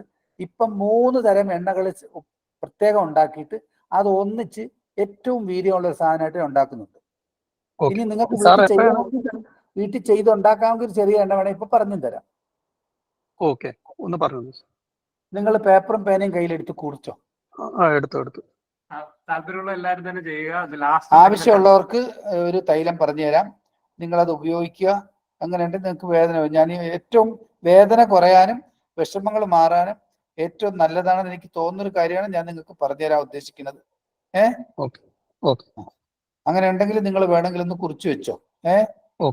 വളരെ സിമ്പിൾ ആയിട്ട് ഉണ്ടാക്കാവുന്ന ഒരു തൈലമാണ് ഇപ്പൊ പറഞ്ഞു തരുന്നത്. നിങ്ങളൊന്ന് നോക്കണേ. അപ്പൊ ഇനി കൂടുതൽ സംശയമുള്ളവർക്ക് എന്തായാലും നമുക്ക് സമയം, എന്റെ നമ്പറുകളുണ്ട്, അതിലേക്ക് നിങ്ങൾക്ക് വരാൻ പറ്റും. അതെ, ഒന്നും ബേജാറാകണ്ട കേട്ടോ. കോണ്ടാക്ട് ചെയ്യാം. അല്ലാത്തവരുണ്ടെങ്കിൽ വ്യക്തിപരമായ ബന്ധങ്ങൾ വരാൻ ഒരു കുഴപ്പമില്ല കേട്ടോ. വ്യക്തമായ ബന്ധങ്ങളിൽ വരാം. നിങ്ങൾ ഇത്രയും കാര്യം ചെയ്താൽ മതി കേട്ടോ. പറഞ്ഞേട്ടെ, കുറിക്കാവോ? 200 ഗ്രാം വെളുത്തുള്ളി, 100 ഗ്രാം ചെറിയ ഉള്ളി അല്ലെങ്കിൽ ചുവന്നുള്ളി, പിന്നെ 100 ഗ്രാം ഗ്രാമ്പ് കരയാമ്പൂ അറിയാലോ, 50 ഗ്രാം കറുവാപ്പട്ട,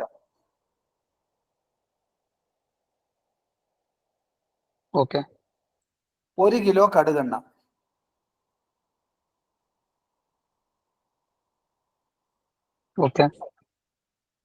കൂടാതെ ഒരു 15-20 ഗ്രാം പച്ചക്കർപ്പൂരം, അല്ലെങ്കിൽ മറ്റേ ചൂടക്കർപ്പൂരം ആയാലും കുഴപ്പമില്ല, മെഴുക് പോലെയുള്ളതായാലും കുഴപ്പമില്ല. ഇത്രയും സാധനം മതി. ഒരുമാതിരിപ്പെട്ട എല്ലാവരുടെ വേദനയും മാറും, ഏത് സന്ധിയിലുള്ള വേദനയും മാറും, ഏത് മസിലുള്ള വേദനയും പോകും. ഇതെങ്ങനെയാണ് സാർ ഇത് പ്രിപ്പയർ ചെയ്യേണ്ടത്? ഗ്രാമ്പും കറുവാപ്പട്ടയും നന്നായിട്ട് പൊടിക്കണം. ഗ്രാമ്പും കറുവാപ്പട്ടയും നന്നായിട്ട് പൊടിക്കുക. വെളുത്തുള്ളി ചുവന്നുള്ളി ഇവ തൊലി കളഞ്ഞ് വൃത്തിയായിട്ട് തുടച്ചോ കഴുകി ഈർപ്പം മാറ്റി എടുത്തിട്ട് അത് ചെറുതായിട്ടൊന്ന് ചതയ്ക്കണം. കടുകെണ്ണ ഒഴിച്ച പാത്രത്തിൽ ഇതിലേക്ക് ഈ മരുന്നുകൾ ഇടുക. ഒരു മണൽ പരുവം എന്ന് പറയും, അതായത് നമ്മുടെ പത പറ്റുന്ന പരുവം, ആ പരുവത്തിൽ ഇറക്കണം. ഇറക്കിയ എണ്ണ ചൂടോടുകൂടി തന്നെ ഒരു പാത്രത്തിനകത്ത് പച്ചക്കർപ്പൂരവും ഞാൻ ഈ പറഞ്ഞ ചൂടക്കർപ്പൂരം ഇട്ടിട്ട് അതിലേക്ക് ഒഴിക്കുക.